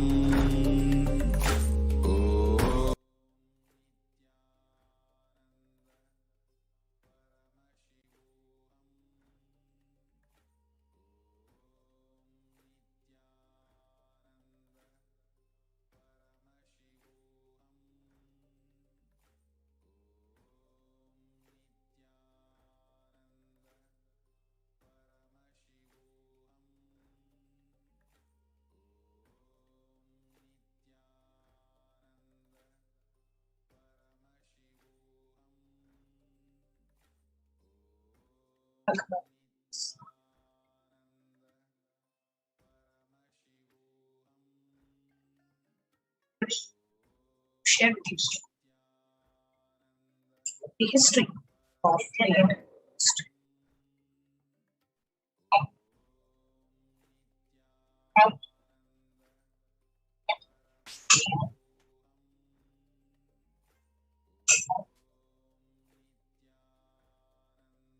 Now let us see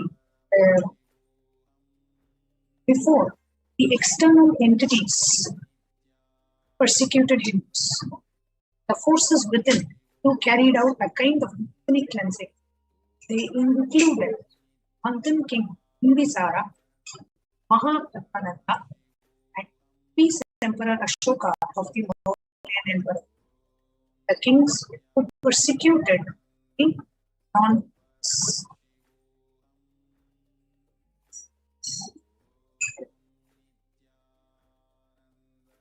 The first recorded foreign invasion of India was from King Darius I of Achaemenid Empire in 1516 BC, that of expanding the borders of his empire. The most famous recorded foreign invasion, the Alexander of Macedonia in 326 BC. Both rulers are known to have unleashed ruthless and bloody campaign, killing and enslaving the people on earth.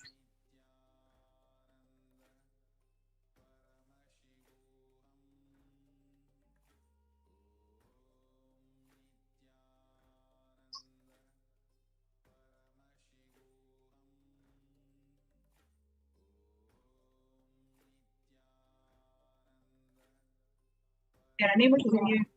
So Rashidbhai, can you check your audio?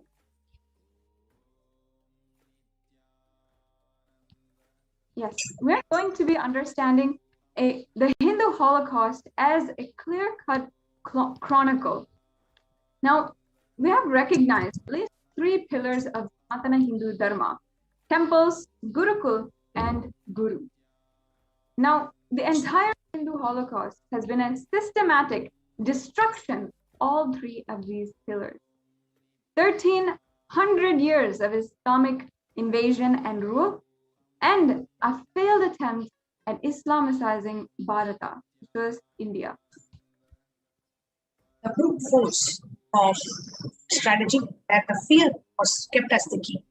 Forceful conversions, documented massacres, demolition and desecration of temples, the use of brute force strategy on non-Muslims, the Hindu women forced into jihad, practice of self-immolation to avoid capture and dishonor to save their own honor. Now, in the first pillar, iconoclasm, destruction and loot of temples. Hindu temples are the world famous for their enormous wealth, land, and matchless deities and artifacts. They were the center of the spiritual, social, and cultural and economic activities, and they were the livelihood of many of the communities, sustained them for many generations. Destruction of a Hindu temple meant the destruction of an entire ecosystem which was dependent on it, which it was surrounded by. Here we can see the UNESCO cultural heritage site, the Brihadishwara temple. And not only that, the largest concrete structure that was built in the oldest time in the world. India's 1,000-year-old best preserved temple, built as per the Agama Shastra, sacred Hindu scripture on the temple architecture. Here you can see the iconoclasm. The Hindu temples are the target of the invaders. Ancient Hindu temples are built to last for eternity. They would have, but for the marauding Islamic invaders.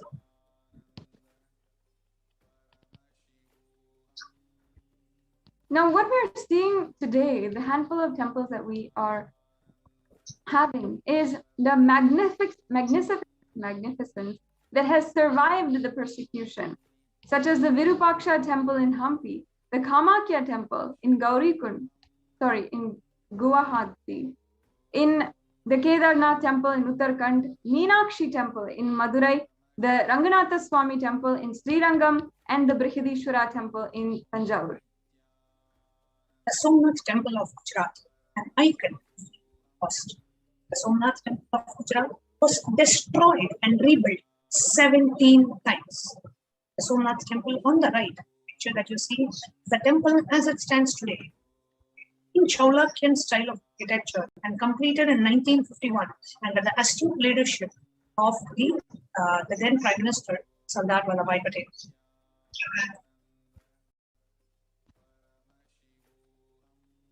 Islamic precepts abhor idolatry. And this was the reason enough to incite the repeated waves of Islamic invaders to target very wealthy Hindu temples. Parts and all of the Hindu temples in those parts of the Indian subcontinent. Their religious texts specifically describe how figures were to be mutilated, and remains in the temples clearly show figurines with their breast, hands, and their and chopped off and faces disfigured. Here you can see Lord Shiva and Parvati figurines with their hands chopped off and their faces disfigured. The temple plunder of the south by Malik Kafur. Malik Kafur's campaign of the Deccan from 1308 to 1311 CE was specifically to plunder the enormous wealth temples here. Temples plundered included the Meenakshi temple in Madurai, the Ranganatha Swami temple in Srirangam, the Hosaleshwara temple in Alabedu, and the Kakatiya Shiva temples of Warangal.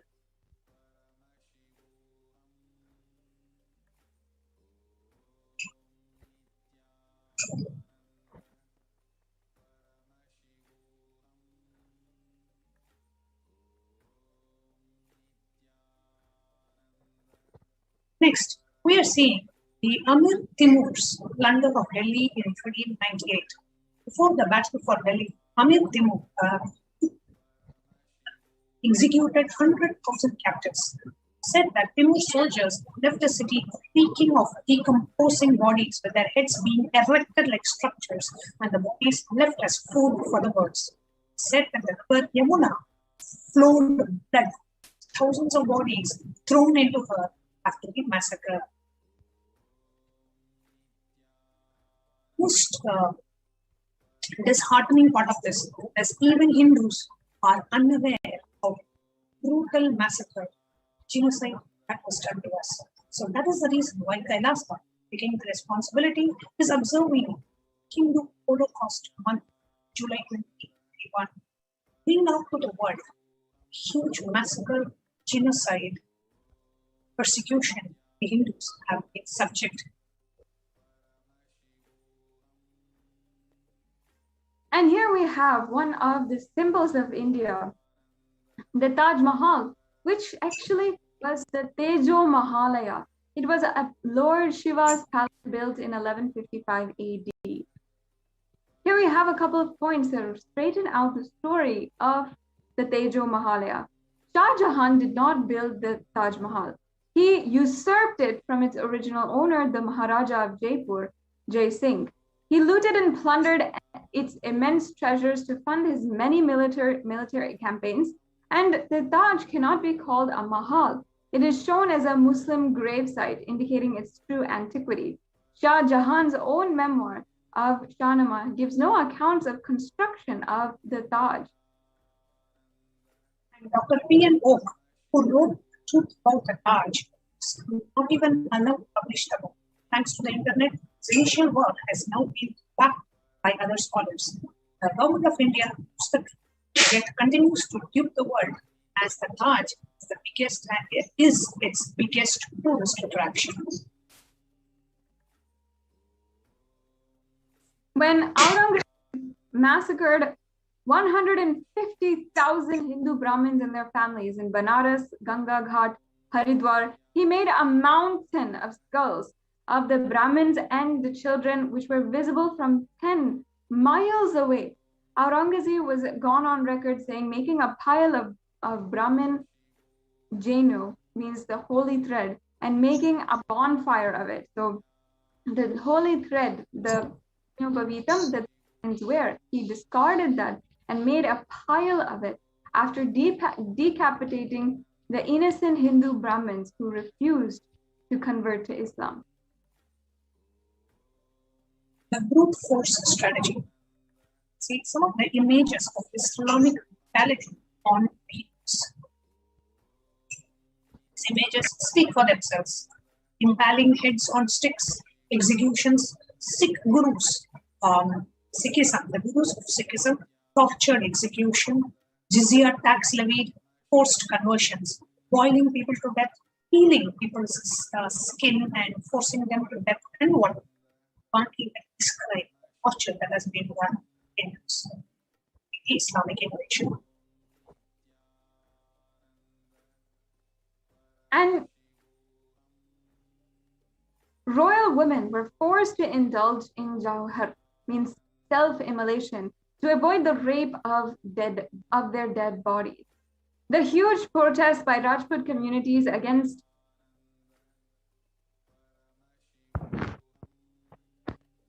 the film Padmavati in 2018 was because it made mockery of the sacred tradition of jauhar, where the women were defined as goddesses for jauhar, committed to save their chastity, honor, and dignity of the Hindu womanhood, in this case, Rani Padmavati of Chittor.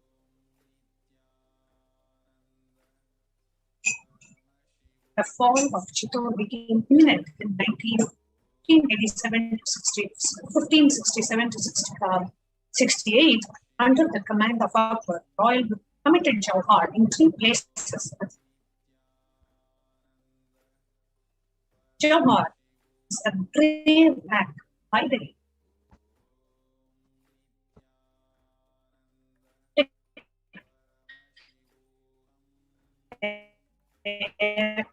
DNA, because the Hindu DNA carries the code, secret, the secret knowledge, that their bodies to be touched by the Islamic invaders, and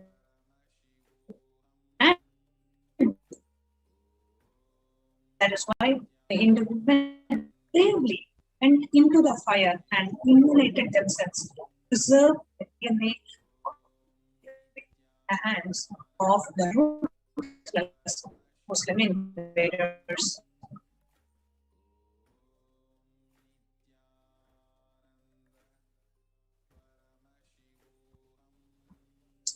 The Mughal ruler, Akbar, as many of us think, is not it.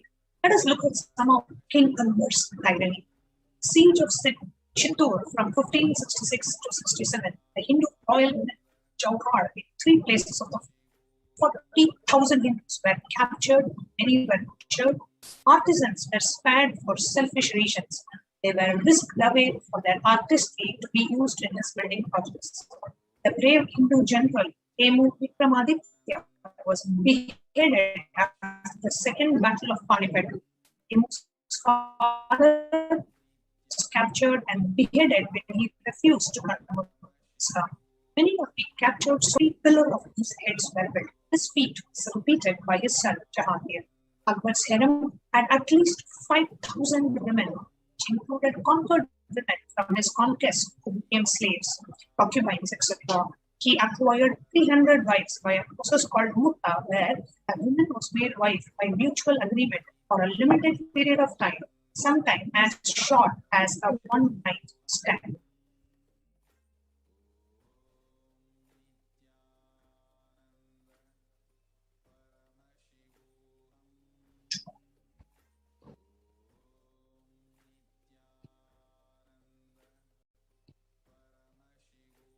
History of Hindu genocide.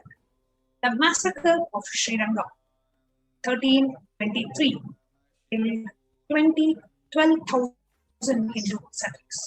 The Bengal massacre by Firoz Shah Tughlaq, 1853, 180,000 Hindus were killed. Massacre around Jayanagara in 1366, 500,000 Hindus.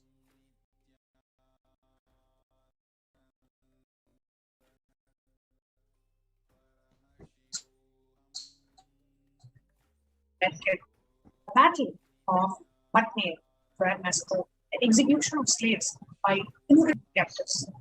The massacre of Dhaka in 1560, 58,000 peasants and Rajputs. The siege of Chittorgarh in 1568, 30,000 Hindus. The massacres by the Nadir Shah in 1730, 300,000 Hindus. Massacres after the Battle of Panipat in 1761, 40,000 to 70,000 soldiers were massacred.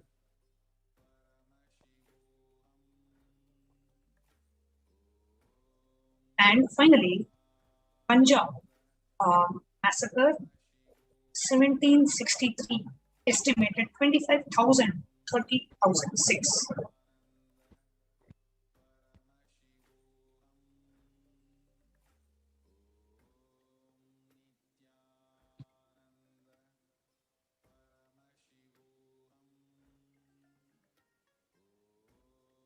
Now, Irfan Hussain, in his article, The Demons from the Past, observes,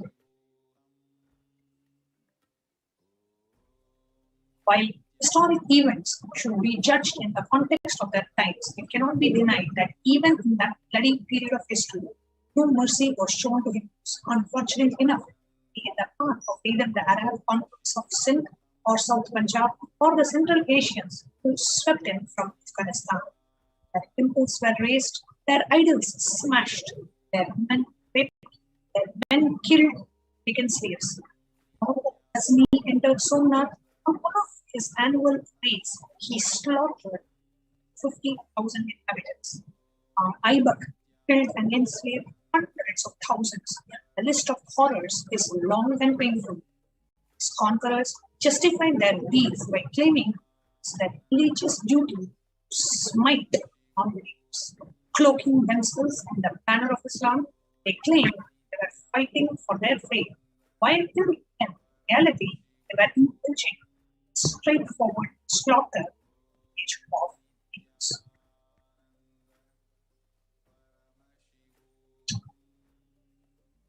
The Persian historian Wasaf writes in his book Taziyat ul-Zar wa Tajriyat ul-Asar that when Alauddin Khilji captured the city of Bayan at the head of Gulf campaign, he killed the adult male inhabitants for the Islam, set flowing that sent the men of the gold, silver, and jewels to his own home, paid about 20,000 Hindu maidens as private slaves.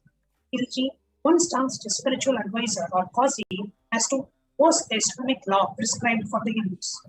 Qazi, Hindus are like mud. Silver is demanded from them. They must, with the greatest humility, offer desires to spit to a Hindu's mouth.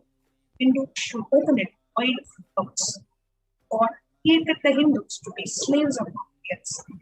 Prophet had ordained that Hindus who do not accept Islam should be imprisoned, tortured, finally death, their property confiscated.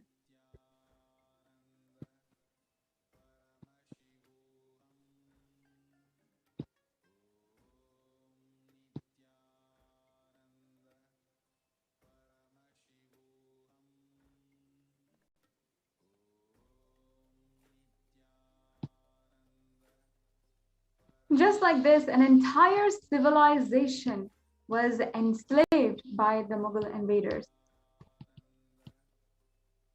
Here you can see the execution of Banda Bahadur and Bhai Mati Das. Banda Bahadur was tortured to death after being imprisoned for 3 months. The heart of Banda Singh's son was put in his mouth and attempted to humiliate him. The sacrifice of Bhai Mati Das for the Sikh faith being brutally killed by the Mughals. This image is from a Sikh history museum. You can see how his body is being cut. Banda Bahadur tortured.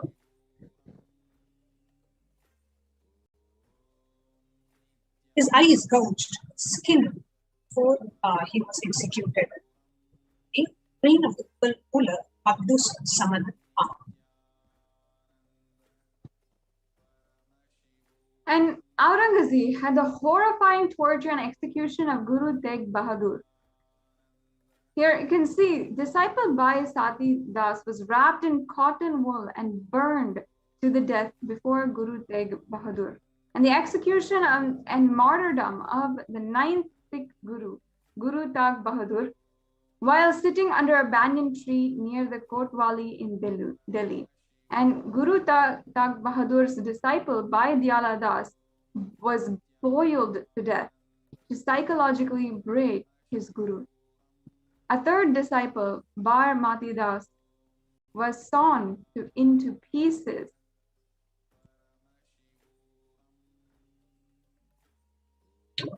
Next, let's see the Aurangzeb's horrifying torture and execution of Chhatrapati Sambhaji Bhosle of the Maratha Kingdom.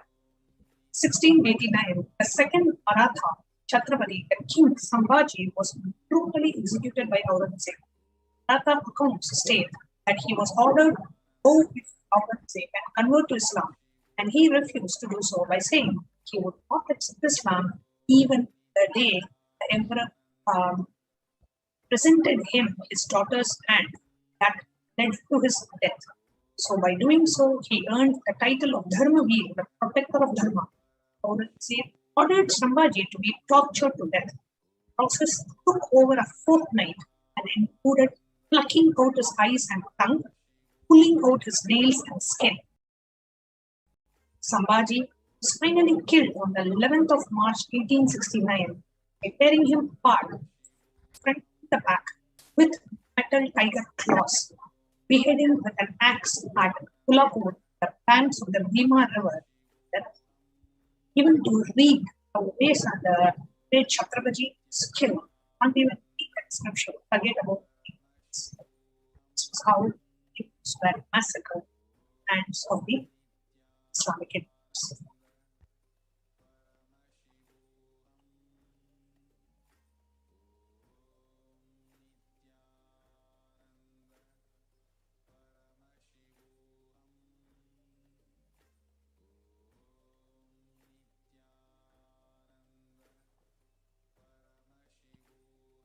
Now, the genocide of the Adi-Shaivite community in Kashmir is one of the most brutal persecutions, most absolutely shocking genocides that has happened. When an iconic temple destroyed by Sikandar Bushtikan was the 8th century Martanda Sen temple, and then in the 1990s, the Kashmir genocide was the ethnic cleansing of a minority, the Trika Shaivite community, also known as the Kashmir Pandits or the Hindu scholars.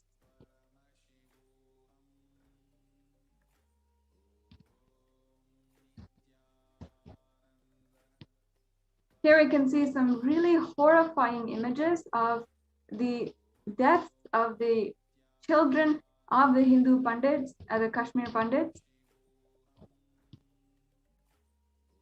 The question is, how did Hinduism survive despite the brutal Islamic persecution of 1300 years? Saga of Naga Sadhus.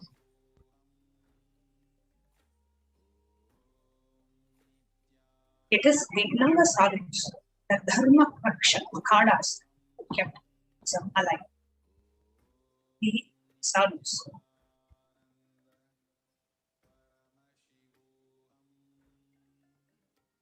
The naked Hindu monks, organized under Akhadas, the epics bodies of Hinduism, emerged as small bands of fierce spiritual warriors, Dharma Rakshaks, victors of Dharma, who equipped themselves powerfully to defend Hinduism's tenets of tolerance and harmony. They became Shastradharis, armed with weapons, as also Shastradharis. They became Shastradharis, armed with weapons, as also Shastradharis, armed with the knowledge of the sacred Hindu scriptures, and were mainly responsible for Hinduism continuing to be a powerful force despite such ruthless destruction for 1300 years.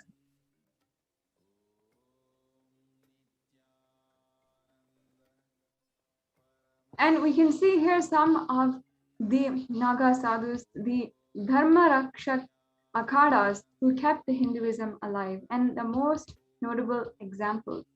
Kapila Muni was the founder of the earliest Akhada, the Mahanirvani Peetham. Adi Shankaracharya, who reorganized the Akhadas in the 8th century CE. And of course, the Supreme Pontiff of Hinduism is the 1008th Mahamandaleshwar of the Mahanirvani Akhada. Let us now take a look at the great sacrifice of the Naga Sadhus of Hinduism, because of which Hinduism is alive today. Aurangzeb's standing rule lasted 49 years from 1658 to 1707 CE until his death. During this long reign, he created havoc in the lives of the majority of the nation, destroyed and looted many temples, mosques were built in its place, and the temples were converted. At the Kashi Vishwanath temple, Naga Sadhus jumped into a nearby well, along with the main deity, the Paramashivoham, to save destruction and desecration by Aurangzeb's armies. Many years later, this deity re-emerged and was reconsecrated in the Kashi Vishwanath temple. Naga Sadhus fiercely protected the Shaivite temples with complete annihilation, and thousands died fighting.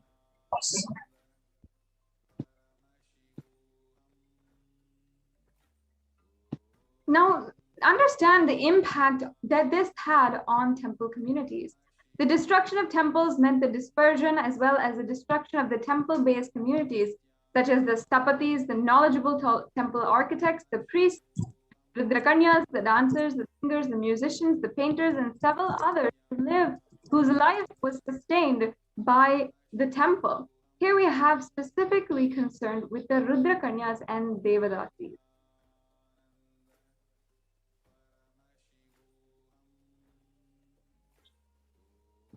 The impact of the temple communities. You can see the royal life of Rudra Kanyas, who are people who gave their life for their Guru, gave their life for Paramashiva, their Ishta Devata. So here you can see the role of the Kanyas in Kailasa.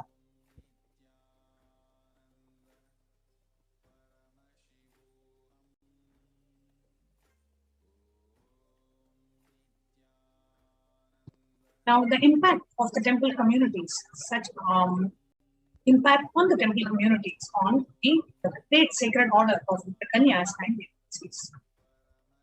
Rudra Kanyas is the ancient tradition of sacred, powerful women who dedicate their lives to Paramashiva, the women. They are respected as they live extremely pious, integrated life. As per the Kamika Agama, the sacred Hindu source books, as revealed by Paramashiva himself, their position in the society is immediately after the king and the queen. They are held in high respect as they were the repositories of the 64 sacred arts of ancient Hindu culture.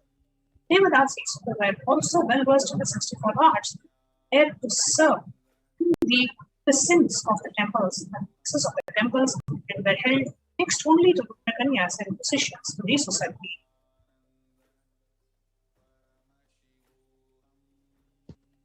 A Rudra Kanya is a strong and sacred and powerful woman who embodied the principles, the cosmic principles of integrity and responsibility. In the most sacred scripture, the Kamikagama, the sacred Hindu text, that Bhagavan Paramashiva describes a Rudra Kanya as a woman who is a true devotee and describes her features, her roles, her responsibility, and most importantly, her chastity to Paramashiva, which Bhagavan Paramashiva only initiates her into. And these exact lines are found from 346 to 350 of the Purva Pada of the Kamikagama, where it says that after the king, the queen, and the great authorities, Bhagavan Paramashiva instructs that it can be offered, any ritual, the Dhruva, can be offered to the Rudrakanyas. After the king and the queen, the Rudrakanyas hold the next most responsible destiny, and these are directly the words of the scriptures of Hinduism.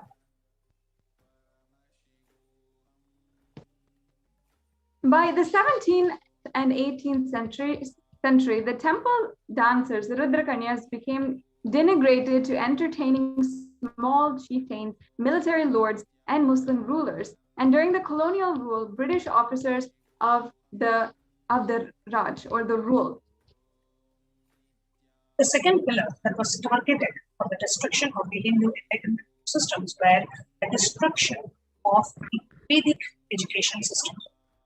Pictures that you are seeing on the left are all ruins of ancient Hindu universities and Buddhist monasteries where the Vedic learning was an part of education.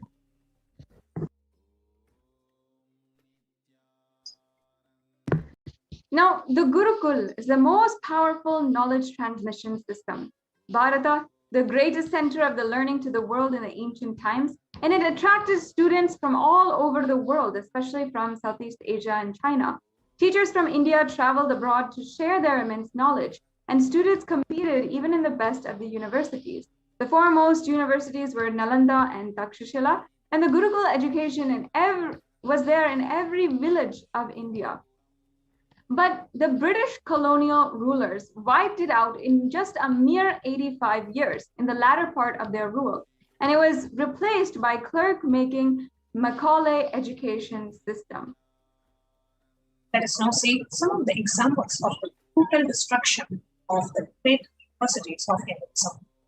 First, see the example of the Nalanda University. Muhammad bin Bakhtiar Khilji burned Nalanda University. Said that 6 months this university was burned. Every Hindu source scripture, the palm leaf manuscripts, everything was burned, and there was an unending fire of 6 months of burning of all the great scriptures of Hinduism from the university. Now, during the first wipeout, Khilji was done by Khilji in 1198 AD. Nalanda University was burnt to the ground. The student and faculty was massacred by tens of thousands, and 9 million manuscripts were burnt to ashes. And actually, it took 3 months for the fire to die down completely. Even if you imagine a forest fire, it doesn't even take 3 months for those to die down. Was the intensity of what was burning and how persistently, how they ensured that it was entirely lost. So it was not 6 months, it took 3 months for the fire to die down.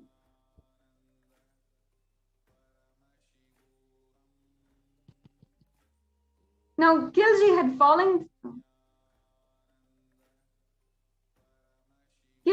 fallen sick, and the doctors in his court failed to cure him. Then someone advised him to get himself cured by someone from the Nalanda University. And Khilji was too proud of his Islamic culture and refused to get himself treated by a person outside of his religion. But his health worsened and he was left with no other option but to invite Badra from Nalanda. But Khilji put a condition and asked Badra to cure him without any medicine. Badra then asked Khilji to read some pages from the Quran as a remedy to his illness, and to everyone's surprise, Khilji was cured. Disturbed by the fact that an Indian scholar and a Hindu scholar and teacher knew more than the doctors of his court, Khilji decided to destroy the roots of knowledge of Buddhism and Ayurveda from the country. He set fire to the great library of Nalanda and burned it down.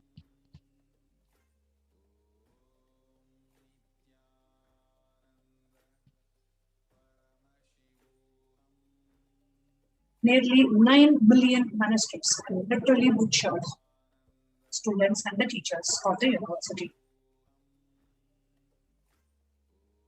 Now, the breaking India's backbone, breaking of Hinduism's backbone, British, when they conquered civilization, the relentless campaign to gain control of trade, high taxation to fund wars, especially the World War I and II, looting of precious manuscripts and temple treasures, artificial famines that killed millions, partition of India in 1947 to 40, eradication of precious Gurukul Vedic education system, which was and is the very backbone of Hinduism.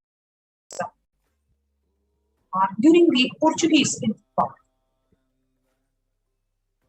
the Portuguese invasion and war lasted for about 250 years.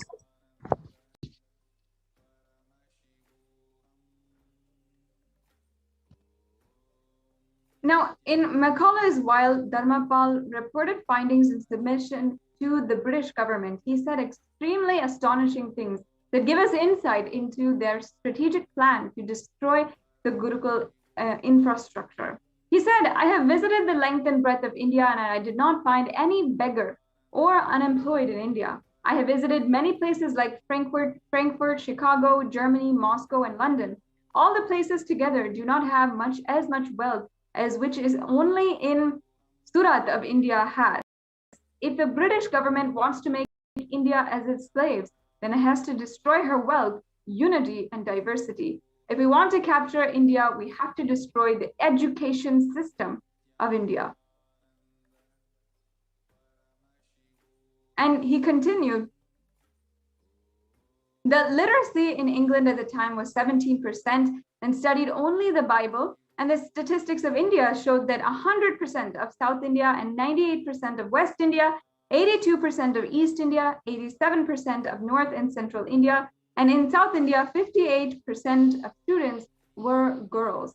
In 200,000 villages in India were the highest revenue. Every village had a Gurukul and temple, and one teacher was enough to run a whole school. Teaching was by a monitoring system. 18 subjects were taught, and including the mathematics, the astronomical sciences, the metallurgy, architectural sciences, the astrophysics, and the chemistry as well, all in the sacred Hindu science, the original Hindu sciences of each of these. And specialized universities were also only teaching metallurgy, civil engineering, etc. And students were judged according to their talent, not according to their role.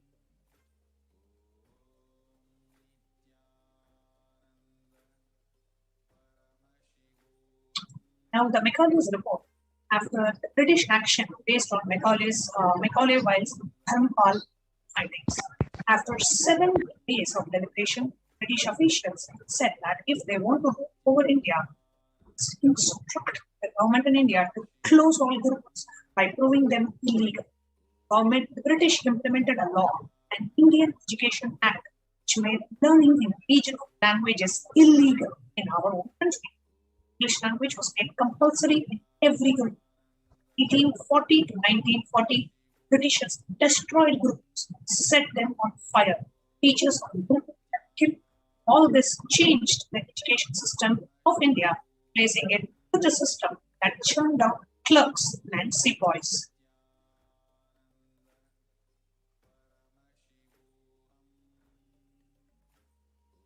And here you can see the destruction of the Gurukul education system just as they had planned it. How in just a matter of a few years or just a matter of time, how the number of schools per the 10,000 population had drastically decreased. And how all over India, the number of schools, the number of Gurukuls, number of schools that are catering to the population of children is also decreasing.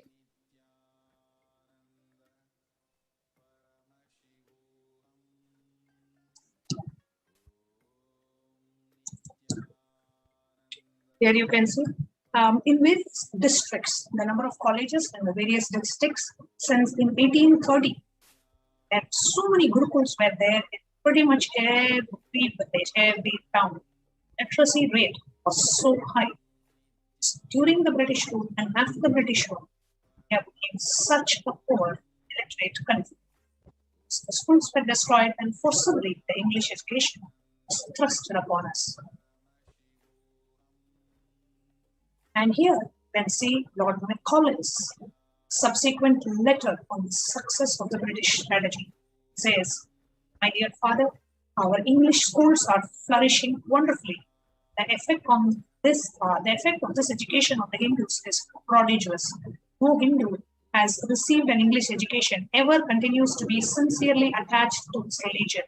If our plans of education are followed up, there will not be a single idolater of respectable classes in Bengal 30 years hence, and this will be effected without any efforts, paralyzed, without the smallest interference with religious liberty, merely by the natural operation of knowledge and election.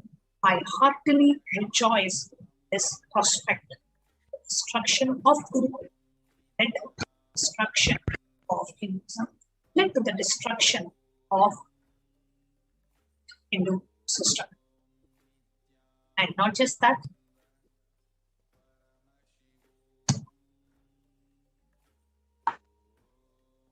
it was the destruction of temples, it's the destruction of gurus, ultimately the destruction of the sampradaya that had led to the destruction of Hinduism. So the third pillar that we are going to see is the destruction of the gurus and the Guru Sampradaya, how the anti-Hindu elements destroyed and is still attacking supreme of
Let us now take a brief look at the attacks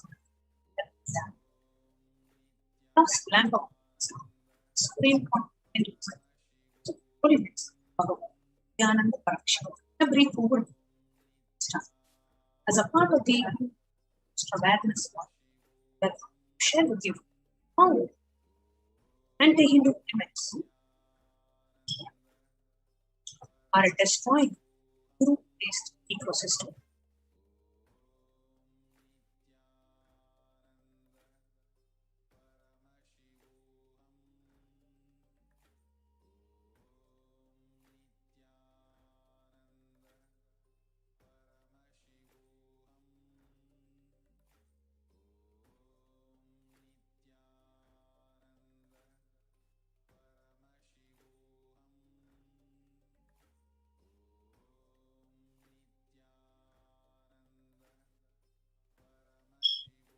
So the main steps in executing the persecution against the Hindus, as we had shared, is that it's the 7 steps of the genocide: segregation and isolation, programmed confusion, exploiting the weaknesses, justification propaganda, silent assassinations through mob lynching, relentless persecution, denial and diverting the attention from the scene of the persecution, and continuous hate speech.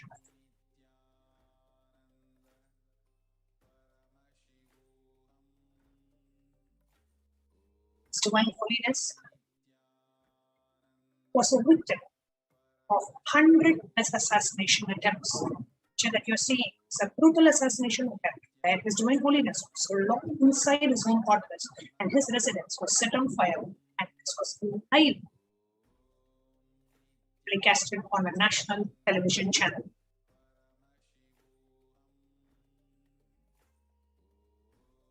Not just that, using the social media fueled the fire of the fake news and mockery, used most brutally, prevented people seeing that despite their sincere efforts by His Divine Holiness and his disciples.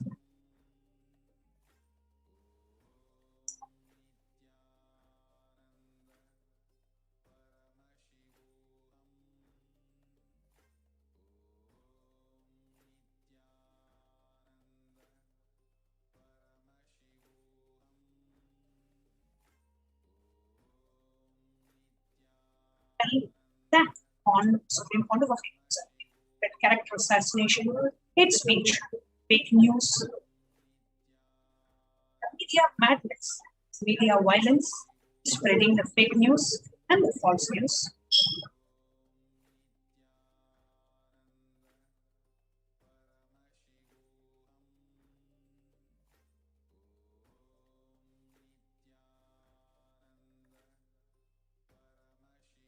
Brutal violence, demonizing the Supreme Pontiff of Hinduism,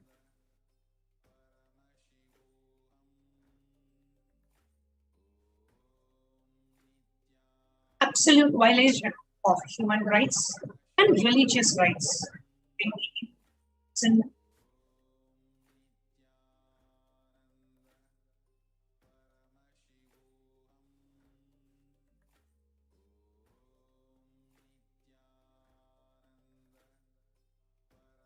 And brutal lies cover up the atrocities.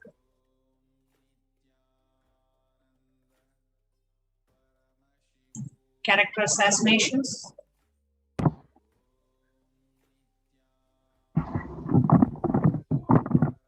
illegal arrests,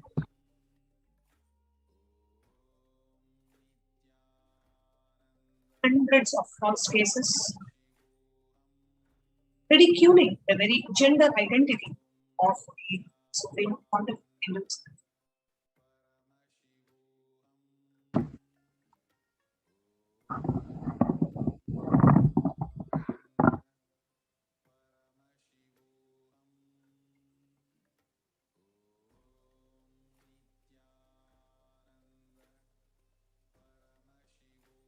Attack on the disciples and the community members and on Kailashis, followers of the Supreme Pontiff of Hinduism.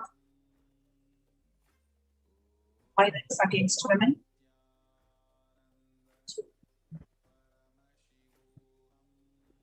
attack on the female sannyasis and the Rudra Kanya Sampradaya,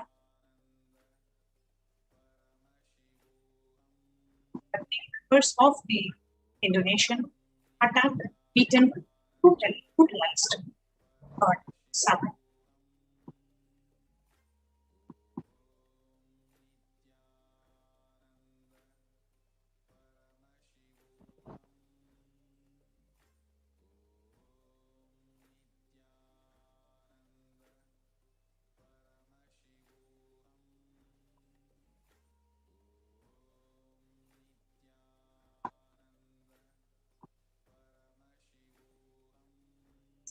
Despite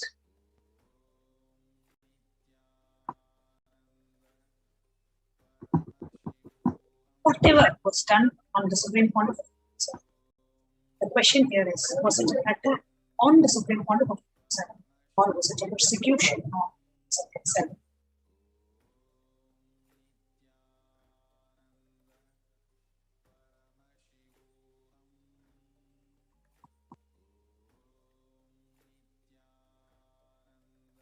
That is the question. Was it an attack on the Supreme Court, or was it an attack on itself? It was an attempt to present to you attacks on it itself, continuing up to the Supreme Court of itself, who is doing everything possible, the ultimate sarva parityaga, sacrifice, by into enlightened science, the Hindu enlightenment ecosystems, and bring it and the attention of the international attacks, the genocide done to the Hindus. Past 5,000 plus years of untold persecution on the Kailasa's attempt isn't all of us. What has happened in history is a part of the constructs against mind. Can you present two statistics and information on Hindu cost and Hindu persecution? Upcoming episodes of this series. Conclusion of today's segment is informative by opening each Hindus stand collective, share this information with Supreme Court of Militant work as successful, getting the Hindus to be recognized by the United Nations. The United Nations has recognized the persecution of the Supreme Court of Kailasa by each and every one to share this information. This conclusion of this segment, and now we are entering in Kailash Courtyard Power Manifestation session shortly. To the book.